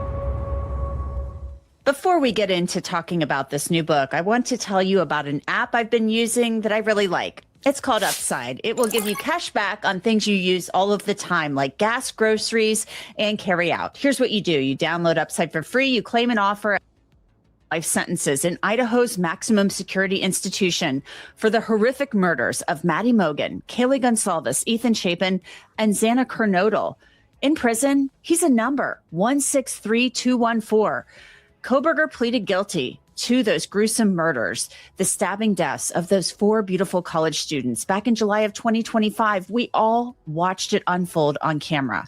The plea was somewhat of a shock because Kohberger's defense team was heading toward trial despite losing every motion to suppress evidence and a last-ditch effort to delay the trial after a massive leak of evidence to the NBC show Dateline. The investigation into that leak, I've learned, is ongoing. Kohberger pleaded guilty. He said he committed the crimes and waived his right to appeal, although, as I've told you before here on Crime Fix, he can still appeal. Now, a new book, available as you're watching this, is raising questions about the evidence used to arrest Bryan Kohberger, and it's revealing new claims that we haven't heard before. The author of this book, Chris Whitcom, a former FBI agent, was provided with things that the public hasn't seen, tens of thousands of files and expert reports. He's written about it in his new book, Broken Plea. Now, experts for Bryan Kohberger's defense team, who fully expected to go to trial and were shocked when he pleaded guilty, cooperated with Whitcomb for the book. Only 2 allowed their names to be used. They were former FBI agent Chris Holland and criminologist Dr. Brent Turvey. In the book, Whitcomb questions the chain of custody regarding the K-bar knife sheath found next to Maddie Mogen's leg on her bed. DNA analysis revealed that Kohberger's DNA was found on the leather strap of that sheath.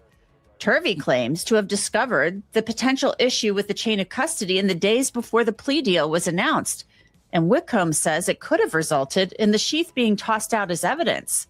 Now, we don't know if that's true. Typically, an issue like that is litigated far before a trial. Chris Whitcomb will explain this issue for you very shortly. The book also includes details about interviews with Bryan Kohberger's mother and father after Kohberger's arrest. FBI agents interviewed Michael and Marianne Kohberger. Marianne Kohberger called Bryan my angel. She told an FBI agent that her son was not acting strangely when he came home for Christmas break in 2022. She also said he wasn't dating anyone and didn't have many friends. It didn't sound like she knew about his troubles at WSU. Now, those interviews are things that I have requested from the FBI and Moscow police, and those requests have been denied. So I want to bring in the author of this new book, Broken Plea, Chris Whitcom. He is a former FBI agent. He's also worked in the intelligence community. Chris, thank you so much for coming on. Sure, appreciate talking to you. Thank you. How did you get involved in writing this book about the Idaho case? I had just finished, I was finishing another book about another crime, a missing persons crime from about 30 years ago. And I was having coffee with a former FBI colleague. We started talking about what we're doing, catching up, and he told me about this case. And I had not heard about it. I'd been buried in 2 books for 2 years. And when I'm writing, I'm pretty much in the project. And by the way, just to remind you that I'm going to speed this up just a skosh. He's having microphone issues. And here, let me adjust this real quick. So let me put this over here. So he's having microphone issues on this. So as you're hearing him talk, you'll hear a click, click, click, click, click. So hopefully the music playing in the background kind of masks that. But he is having audio issues on this interview. But trust me, it's one of the best interviews that you'll hear out on this mainstream media. So he started explaining it to me, and I said, well, look, they've made the arrest. It seems like the evidence is overwhelming. It's headed for trial. Why would I have any interest? And I didn't. I went on with what I was doing. Then he came back and he said, well, take a look at this. And he started to show me things that he had seen that he was working on because he had access for various reasons. And I started to realize very quickly that things I saw in the file did not match with the narrative that was being discussed pretty widely. It was a very sensationalized case. So that piqued my interest. And over time, over a couple of weeks probably, I saw more and more documents. I became more and more involved. And eventually we ended up here.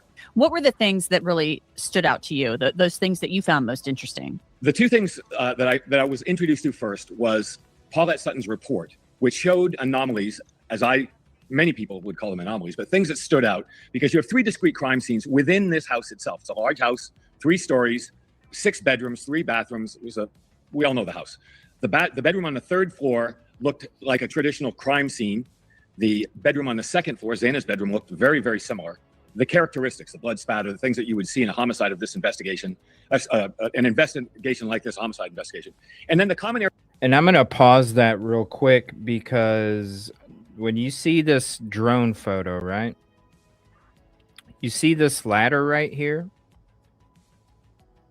When I went there on 11/8/23 to 11/15/23, that frickin' ladder was still there. For what reason? No idea.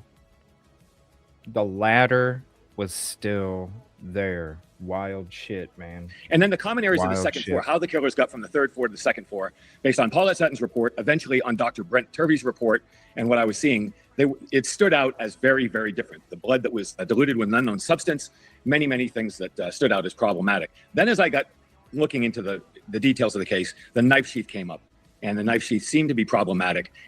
From there, it became more and more compelling and led to an examination that turned into this book. Let's talk about, let's break that down a little bit. Let's go back to the blood with the diluted substance. So we've seen that in kind of the little snippets of the expert reports that have been released. And this is discussed also in your book. How is it that they're unable to determine what the blood would have been diluted with? I'm kind of confused by that because I would think that a lab would maybe look for that or be able to tell, but is that just too CSI? I think it's kind of CSI. See, and that's a great question right there. Like, we can't tell what it's diluted with, a cleaning solvent. You know what I'm saying? We can't tell. We can't tell. Yoli, I can't believe we're still talking about this case. What's up, Quantum? How are you? Use 2 words, non-problematic. But this is a good question. How can they can't test for that? Like, what's up with that? It's amazing what technology can do now. But I do believe very strongly, thank you all for being here. I talk about it in great depth in this book, that the public thinks DNA analysis, and forensic testing of dried fluids, in this case serum fluids, she brought up mucus and blood. It's very different than what many, many people think. So the lab reports were fairly straightforward. You go down, it's a continuum, right? So you take a sample from a crime scene, in this case, either blood samples or swabs of those, goes to a lab, and they test them for certain things. First, is it blood? Does it test positive for blood? If so, it could go type, it could go various things along the way that end up with a microscopic DNA examination that would hopefully be able to trap that specific sample to a specific person. So along that continuum, things go wrong, things become confusing. Mixtures of blood can be particularly confusing. And in this case, trying to determine the chemical composition of something that would dilute blood from the blood itself, because you don't want to compromise the blood itself. So I think there are many chemicals, and I say I think because I'm not a chemist, I'm not a forensic chemist, but based on everything that I've read in the files, seems to indicate that if there were a chemical composition like bleach or like a Lysol type disinfectant, if that were the case, that may have left something that you could analyze chemically. In this case, there was no record of that, which might indicate that it was water, but no one ever said. Paulette Sutton in a report talked about the lab reports, which said the blood stains found in the common areas of the second floor, outside the third floor bedroom and outside the second floor bedroom, those were almost all found to be diluted with an unknown substance. Her words, that's a quote. And that, of course, creates the immediate question, why? Why would the blood stains in the third floor characteristic of what one expect to find in a scene like that? And why would they match the second floor bedroom? And why would this very large area down the hallway from the second floor bedroom, across the living room, the beer pong table, moving up the staircase into the third floor bedroom, why would those blood stains, and they were prolific, there were a lot of blood stains, why would those look different? Why would they test different? Why would they prove to be different? in the characteristics. What happened that altered the chemical composition? Yeah, and that's a good picture right there, too. Right there.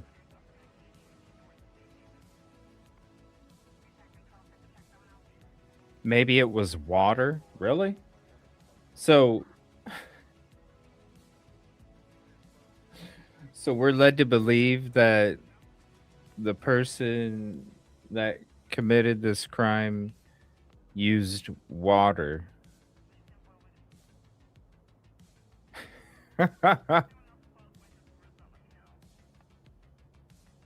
Unknown. Water. You know what water sounds like to me? Using water to clean up blood half-ass sounds to me like it was somebody that was living there. Oh, fuck, what are we gonna do? Not, all right, I'm gonna clean up the crime scene now. Like, the person's gonna, I hope they have water service. Like, the person that's gonna commit this, I hope they have a towel and water service. Because I'm gonna have to clean it. Like, what? Oh, my Lord. Water? Composition, the Water? physical characteristics of those bloodstains. And that had not been addressed, but it presents, at least in my estimation, and other law enforcement people I talked to, really significant questions. And then we went from there. Right. I hope they have water if it had been service. something like bleach, I mean, I know enough, you know, I've covered enough cases to know that just kills DNA. Yes. Well, so, you know, that it's done. So, you know, that is very interesting, and it would have been interesting to see how the experts would have answered those questions at trial. Let's move on. We know now. that. If you want to go into that, we know the answer to that. Okay, then tell me. Paulette Sutton did her report toward the end of the investigation in preparation for trial. The trial date had been set. This report was designed and intended for the prosecution to present and say to the jury, look at these photographs, look at this analysis by a forensic analyst, Paulette Sutton. And then Dr. Turvey came and analyzed it, and they went back and forth. But she's very specific. The physical, the visual, and the chemical composition of those stains found on the second floor were different. How they got there is pretty straightforward. What happened to them after they got there or during the process, that is up for debate to this day. Crazy. Let's move on now to the Crazy. sheath. Right. You know, the sheath is as close as you're going to get to a so-called smoking gun in this case. I mean, that without the sheath, in my opinion, there's no probable cause for Brian Kohberger's arrest. I mean, I don't care how many white vehicle identifications you have. I mean, that is the probable cause in this case. So what are the issues that you and these defense experts, the reports that you've been provided, what are these chain of custody issues that you raise? You know, I read in the book that you talk about how Talbot, the one ISP crime scene guy, he was like the lead there. He's the lead detective. He says like in one report, like, well, he found it on the floor, but then, you know, it's photographed on the bed. And he wrote that report a few weeks after being at the scene and collecting that. But there, it sounds like there's more to it. And you know, speaking of this, Yoli, when we were doing our OJ series way back in the day, chain of custody, different statements, doesn't it? I mean, we were calling it all the way back then. It's the same damn shit. It's the same damn shit. And that's why I say the biggest damn question is why in the hell did he plea? Before we knew about this stuff, it was all DNA, dirty gloves. It was all that. Come on now. The different statements from the officers. Like, that already was why in the hell did you take the plea? But now with this frickin' chain of custody shit, and how Ann Taylor didn't know about it until 4 days before the plea? It's an even bigger question. Why in the hell did you plea? The craps table was in your favor. Like, you were playing with weighted dice. That's how much the odds were in your favor. You're playing with weighted dice, man. Come on. Come on now. It's just crazy. Your opinion Crazy. than that. So explain to me what. But again, it's the first time we're hearing it. We kind of have to sit back and take a pause too. Why haven't we heard this before? Legitimate question. What you think these chain of custody issues are as it relates to the sheath. I'll point out that you talked to Dr. Turvey, I believe, or you were going to talk to Dr. Turvey. He was brought in to look specifically at that knife sheath. What stood out to him initially was the placement of the sheath in the bed relative to blood spatter, and he looked at transference and various things like that. The first thing that I saw when I started to look into it was in the disclosure of the documents, or my access to non-disclosed documents, the Idaho State Police during the, so let's back up. The Moscow Police Department do the crime scene. Officer Nunez does an affidavit, which led to a search warrant. The search warrant led to an Idaho State Police forensic unit that came in and processed the crime scene. They had a standardized form, which has a place to write, to handwrite. Yeah, and you saw the forensic unit DNA dirty gloves. If you don't know what I'm talking about, all you have to do is type in EvilleCJ DNA dirty gloves.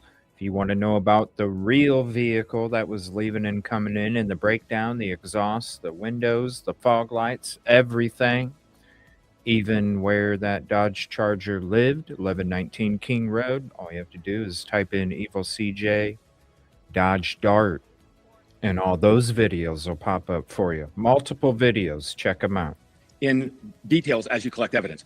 On item number 14, which I believe was the second page of the report, the Idaho State Police hand wrote, I can't remember if it was a pencil or a pen, I think it was a pen, but it wrote item number 14, which was the knife sheath. So it says knife sheath found on floor next to victim number 3. So the first thing I thought of, let's give him the benefit of the doubt and say he meant to write found next to the victim on floor number 3. However, on the next line, or the line after that, he specifically states that Maddie Mogan, where the knife was found under her thigh, he identifies her as victim number 3.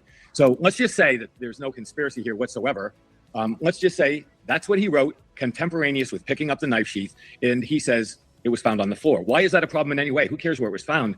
That's a problem because by the time he wrote his typed formal report of the collection of the evidence, it was submitted, I think it was December 6th. It was about 3 weeks later, roughly 3 weeks later. Now it's in that report, it is suddenly found in the bed. And it becomes a different issue because of the body cam from Officer Nunez when he goes into the bedroom and films Officer Warner directly proximal to where the knife would have been, meaning his thigh was very close to it, and that he did not mention it in his report, nor did Officer Nunez. So you start a path of questions about that sheath. Why is it important, as you just asked? Because that is, I agree with you, it's not the white car, it's not the cell tower dumps, it is that knife sheath that becomes the critical piece of evidence because it contained DNA and we go from there. Now, getting specifically to chain of custody, many people outside law enforcement or the legal community would say, who cares? Who cares about a chain of custody? You care for this big reason. time. And they teach this at academies from the beginning. When an officer picks up a piece of evidence, places it in a bag, and it goes to a laboratory, the defendant and the defense on his or her behalf want to be able to prove that that was not compromised somewhere along the way. In this case, that knife went into a bag. The bag was sealed and it was signed. It went from there to the Idaho State Police Lab. This is all in reports. There's nothing unusual about this. However, it did not have affixed to it a chain of custody form. It was a bag. It had a barcode at the bottom, and the Idaho State, or excuse me, the law enforcement has said various things about that, but it had no chain of custody.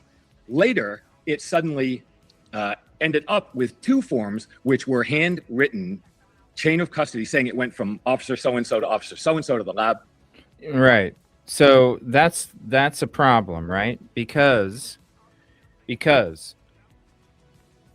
we've heard from Anthony Dollinger, Chief Anthony Dollinger. We've heard from him, and he stated everything was done electronically. Fry stated everything was done electronically all the way from back then. That would describe the barcode on the knife sheath evidence bag.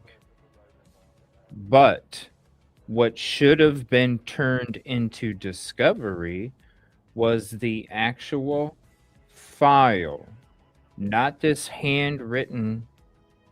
Okay, that could explain the handwritten. It was all written from one person, all listed in order from the file that was done digitally. That's not a good no. You can have it written out.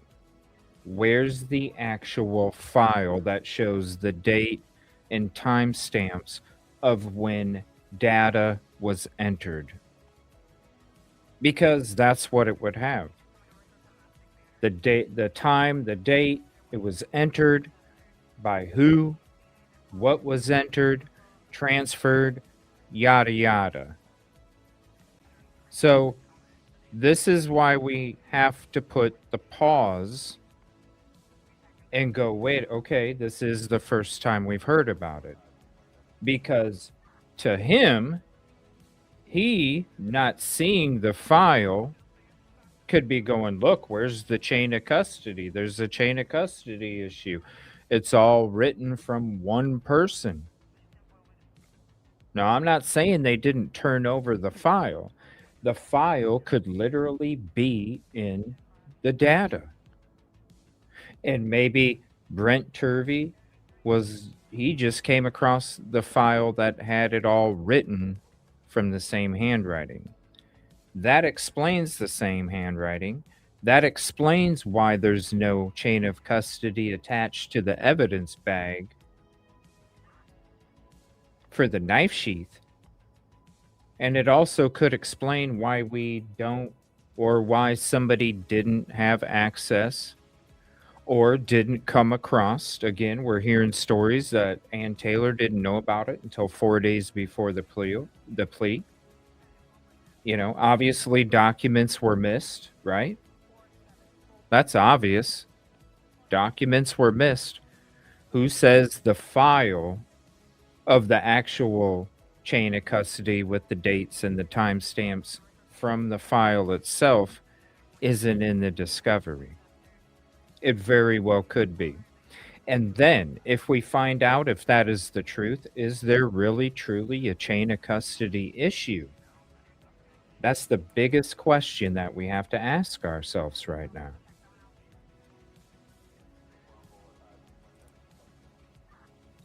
We have to just kind of chill back and go, okay, this is the version that we're getting of the chain of custody issues.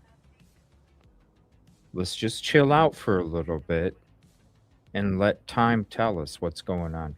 Great interview by Ann Jeanette Levy.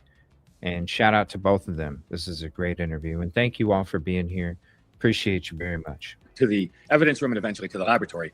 If you look at those photographs, they appear to most people, including myself, to be written in the same pen, a black marker, and in one handwriting. Why would that be a problem? Because it is falsification of the record. And my point in all of this is, if I were the defense attorney, A.Taylor, or any other defense attorney, the first thing I would challenge in a court of law is the provenance of that knife sheath from the crime scene to the time it gets to the FBI laboratory. And that's a fairly significant path. So the next question I've heard people come up with, and they say, well, why didn't A.Taylor bring it up prior to trial and make it an issue? And the answer, and it's a very, very compelling answer, is that she did not know it. This was not found until the team found the chain of custody anomaly.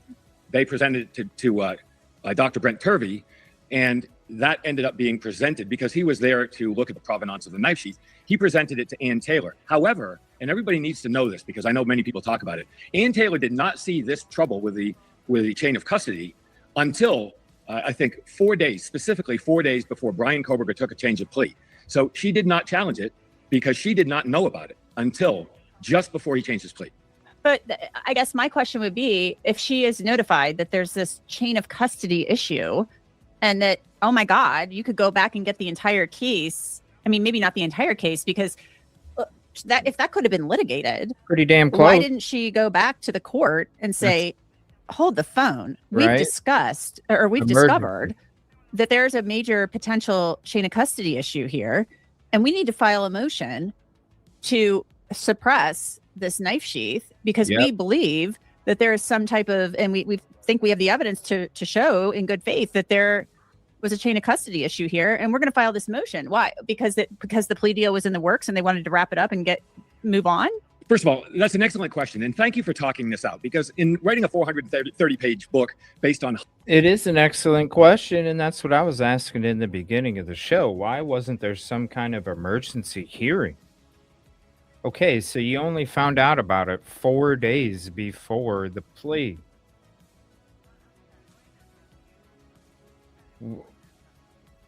I would have been... The knife sheath was the only, like you even said it yourself, A.Taylor. My client did not commit this crime. We're still trying to find the link between our client and what he's being charged with. If I was a lawyer, I would have been, there had to be something. I mean, geez. Something? 4 days? Shit, day 2 something, right? Day 2 something. No, I want to take a plea. Look, just wait until we get it. What? Come on now. Hundreds of thousands of bits of data. This is one. I mean, you're talking about a small number of pages in this book. A lot of people don't understand it, and nobody's asked questions in the meaningful way that you have. But I would say 2 things. One, you'd have to ask A.Taylor, number 1. Number 2, I think it's very obvious. Dr. Turvey, I talked to Dr. Turvey in putting this book together, but I talked to 3 other sources who were involved in law enforcement or on the defense side.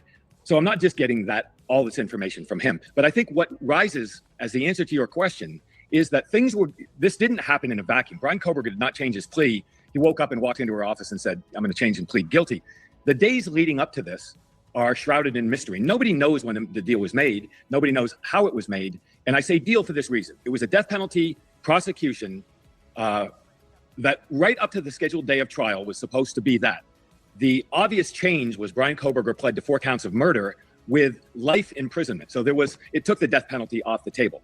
In something of that consequence, it is reasonable to believe that there was a lot going on between the defense and the prosecution. We know the mitigation team was on the defense side was involved. So what I'm saying is, to me, the obvious answer to your question is there was so much going on. A.Taylor had lost almost every single motion in limine. She lost everything. She lost everything. She lost everything. So it is plausible for me to believe that at the end, 4 days away from going to trial, or very, very briefly before trial, she probably looked at it and said what many people said: who cares about a chain of custody issue? I disagree wholeheartedly. If I had ever taken a case to an assistant United States attorney as an FBI agent building a case, I would have been laughed at. I would have had serious questions, probably disciplinary issues, if I had presented evidence with these issues. Now, why did that not come to trial? Because she didn't know about it till the end. I can say that unequivocally. Why she made that decision, I don't know, but it seems plausible at that point that she'd lost at every single solitary turn, and she had been presented with an offer, and she was in the process of working that out. Do I know that specifically? No. I mean, that's the interesting thing. And yes, shout out to Anjanette. And that's how we found out. We were listening to the interview on the last show, and he was talking about, he just outed the friend that secretly recorded the conversation with A.Taylor. That's how we knew. She didn't frickin' know. But listen to what else he says again here. Listen to what else he says again when it comes to this, because he heard the whole conversation. He's telling you right here. She's asking why didn't she do something, and he's going to give you what happened in that phone conversation. Listen one more time. Woke up and walked into her office and said, I'm going to change and plead guilty. The days leading up to this are shrouded in mystery. Nobody knows when the deal was made. Nobody knows how it was made. And I say deal for this reason. It was a death penalty prosecution. We know Bill Thompson said to everybody, Bill Thompson said, I reached out to him on Friday. They were discussing it Saturday. Bill Thompson reached out to the family. The families were expecting to hear back. They called Sunday night. Didn't get an answer. Didn't get a call back. Bill Thompson hurried up, faxed that baby through, then talked to the G fam. Oh, we already sent it over. We already sent it over. Sneaky ass shit all over the place. Even to the families. They didn't give a shit. They needed to save Moscow.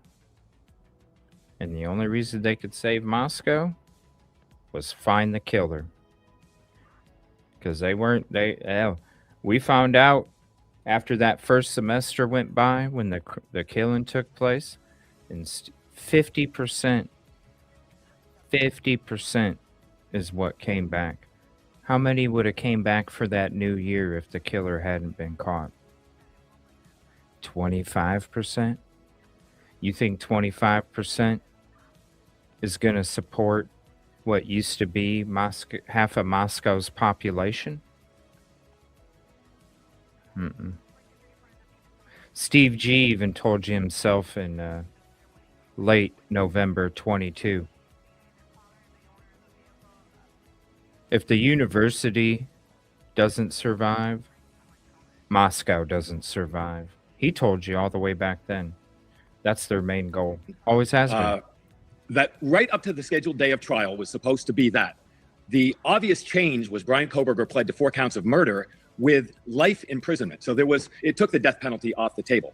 In something of that consequence, it is reasonable to believe that there was a lot going on between the defense and the prosecution. We know the mitigation team was on the defense side was involved. So what I'm saying is, to me, the obvious answer to your question is there was so much going on. A.Taylor had lost almost every single motion in limine. She lost everything. She lost everything. She lost everything. So it is plausible for me to believe that at the end, 4 days away from going to trial, or very, very briefly before trial, she probably looked at it and said what many people said: who cares about a chain of custody issue?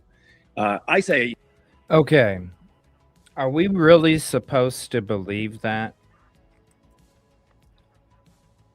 Are we really supposed to believe that A.Taylor was defeated? She comes across the one piece of evidence that could exonerate her client. Come on. You have the chain of custody issue. If there's no knife sheath, there's no case. There isn't. So you're going to tell me, Christopher Whitcomb, that you heard a conversation that was secretly recorded of A.Taylor telling her friend, you know, Missy, I've been so defeated. I've had everything shot down. I don't care about this chain of custody problem. He's pleading anyway. I'm just going to go with it. You really think that that's what took place?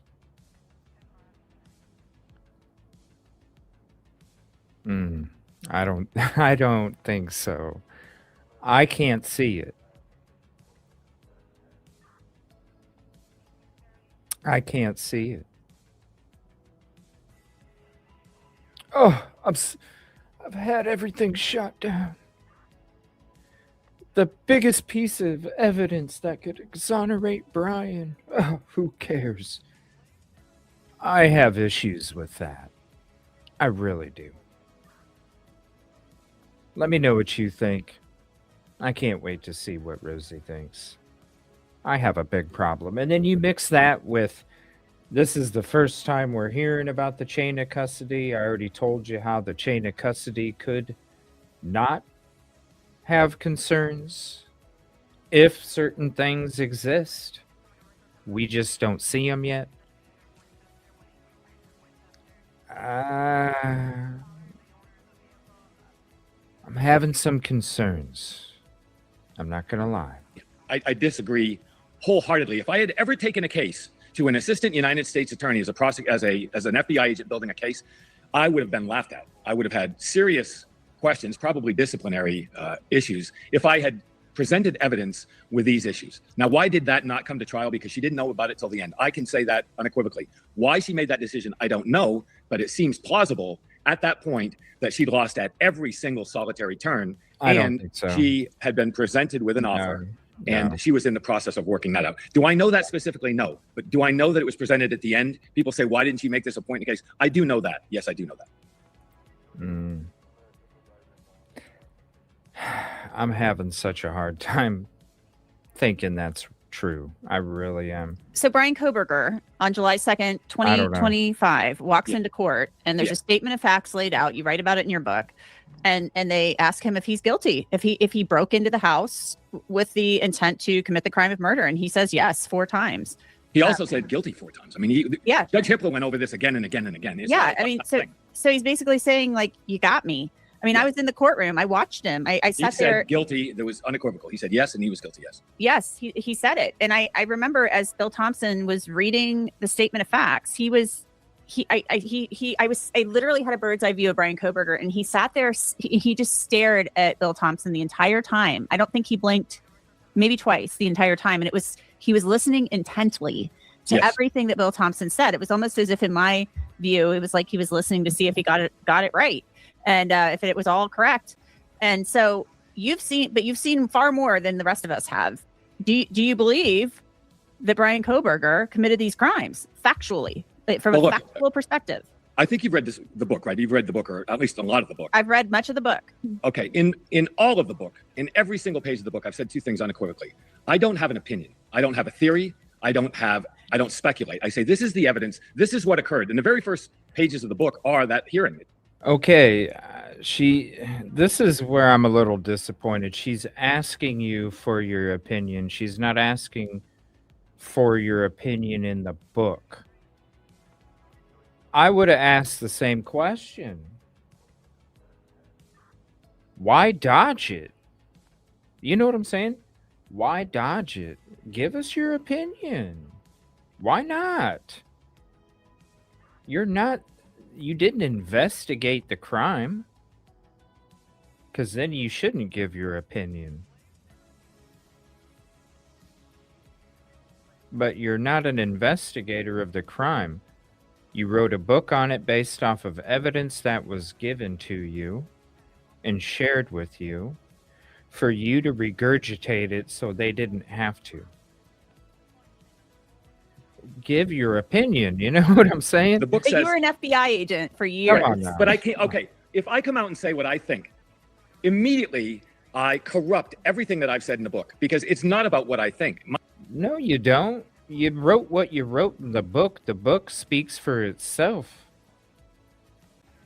Tell us how you. It's not getting included. It's not going to be a side note posted noted in each new edition that gets mailed out. Tell us how you feel. My job here, as I perceive it, was not to say this is a wrongful conviction. I do not shill for the defense.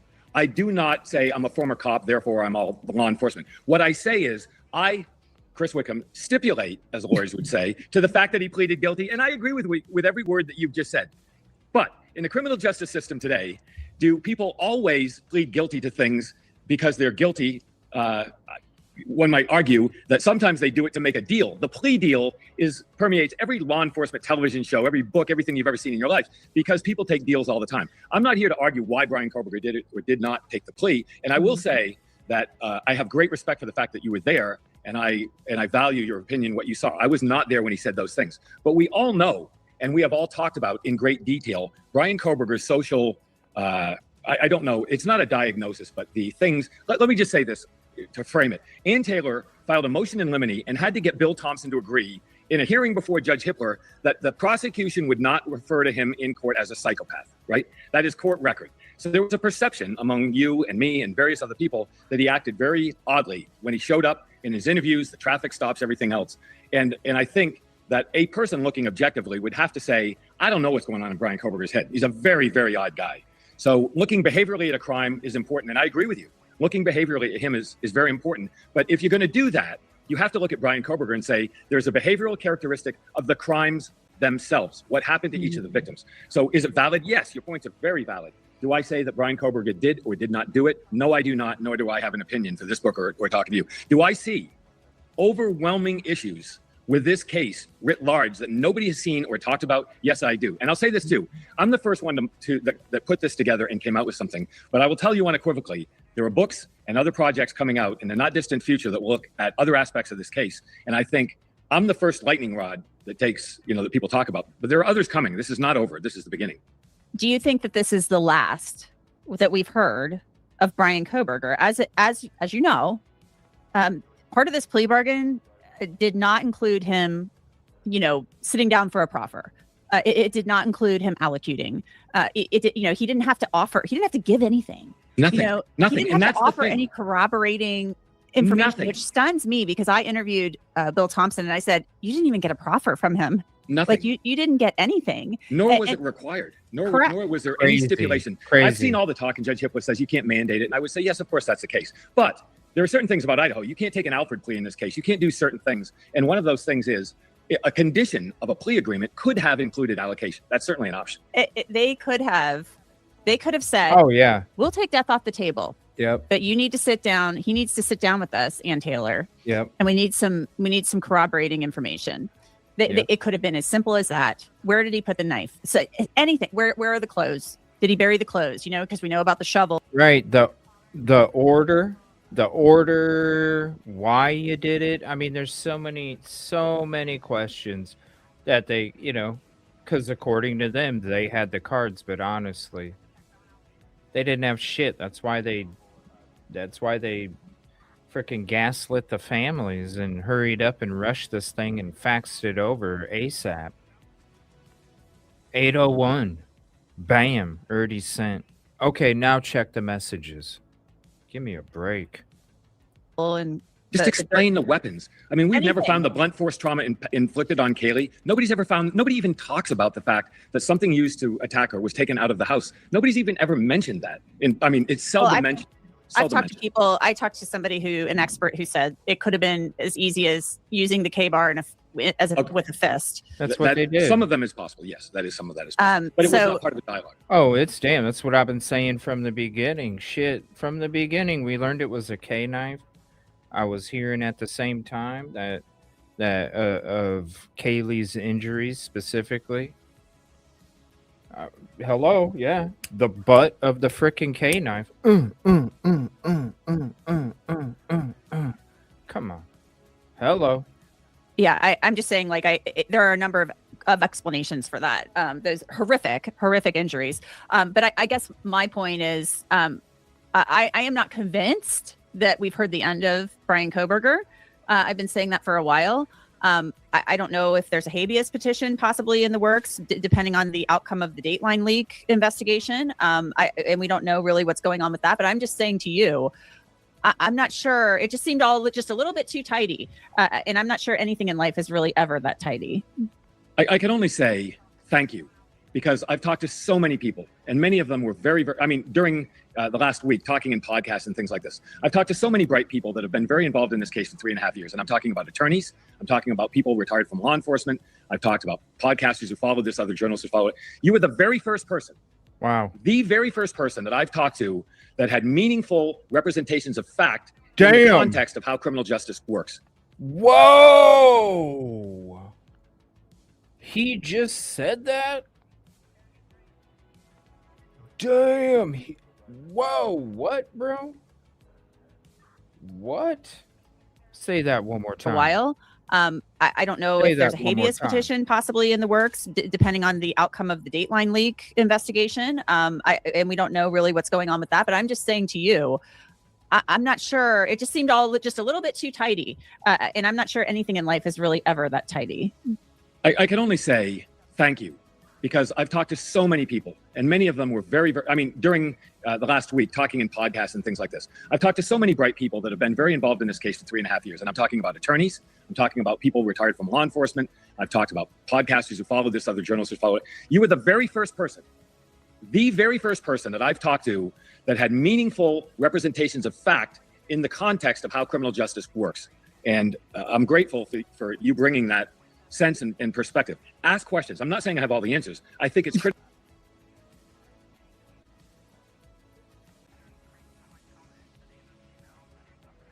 Well, Rosie, I really don't care to have this person on my show. What the? Even if you felt that way, that was some emphasis on it. Like, thank you. Thank you. Meaningful conversations from a...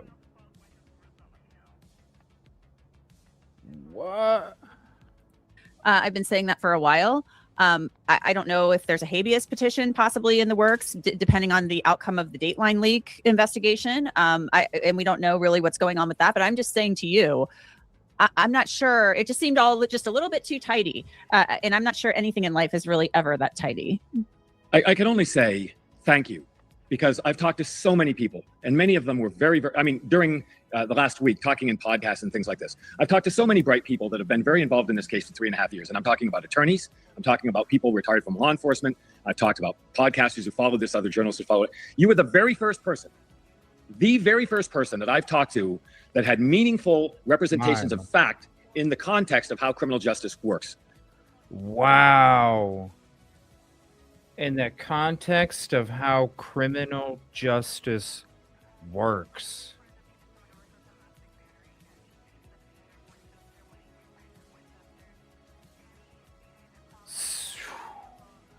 So he's basically saying all the lawyers, podcasters, journalists. Wow. I wonder how they feel after hearing that. My gosh. Whew. Well, that's another thing we can add to tomorrow night's show. By the way, tomorrow night we will be live with our live call-in show, 7:15 p.m. Central, 8:15 p.m. Eastern, 330-510-1110. Write the phone number down. Write what you want to do. We're going to be talking about this book, the things that are being said, whether you think there is could there be a chain of custody? Do you think there's a chain of custody issue? Why do you think he pled? I got a lot of questions for you. Let me know what you think about all this, and especially this right here. He didn't even have to say it.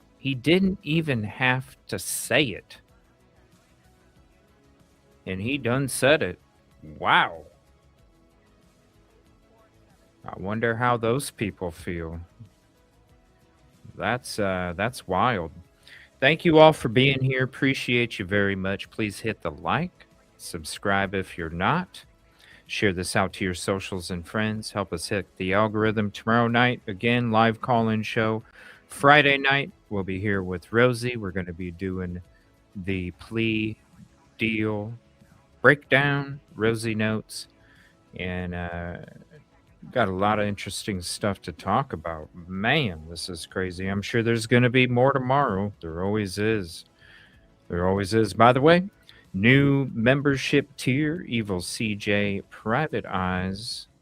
You'll get exclusive unpublished boots on the ground raw footage HD of all the boots on the ground. 5 terabytes worth of footage is going to be uploaded in totality. We just opened up this new tier a few days ago. We got a few videos up there now, and we'll be adding something damn near every day. Boots on the ground, boats on the water footage. Micah Miller, Sebastian Rogers, Idaho 4, Stephen Smith, Delphi, Vicky Casey White. There's so many. Amber Barbilia. There's so many different ones. We're going to be uploading the Idaho 4 ones first, and then I'm going to start to move to some of these other cases. They all will have the file number, so I'm going to give you the goodies, some goodies first. Then we're going to be sprinkling in other things. So there will be an order to it. You can see video 1 to whatever. Everything will be a file number for those private eyes. Thank you for your support. Appreciate you very much. Thanks for hanging out tonight.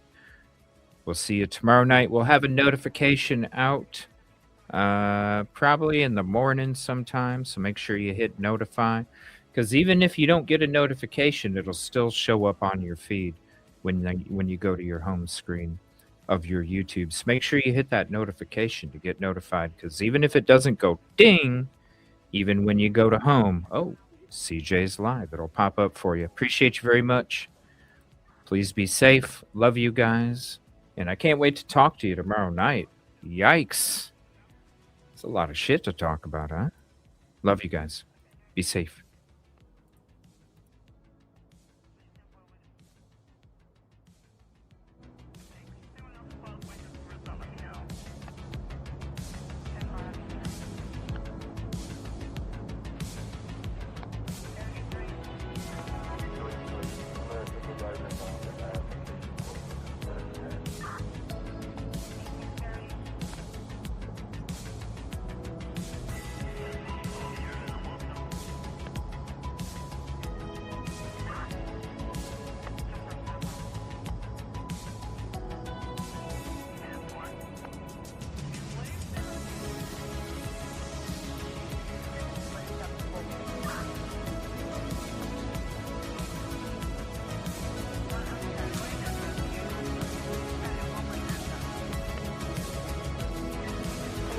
version of it is bullshit.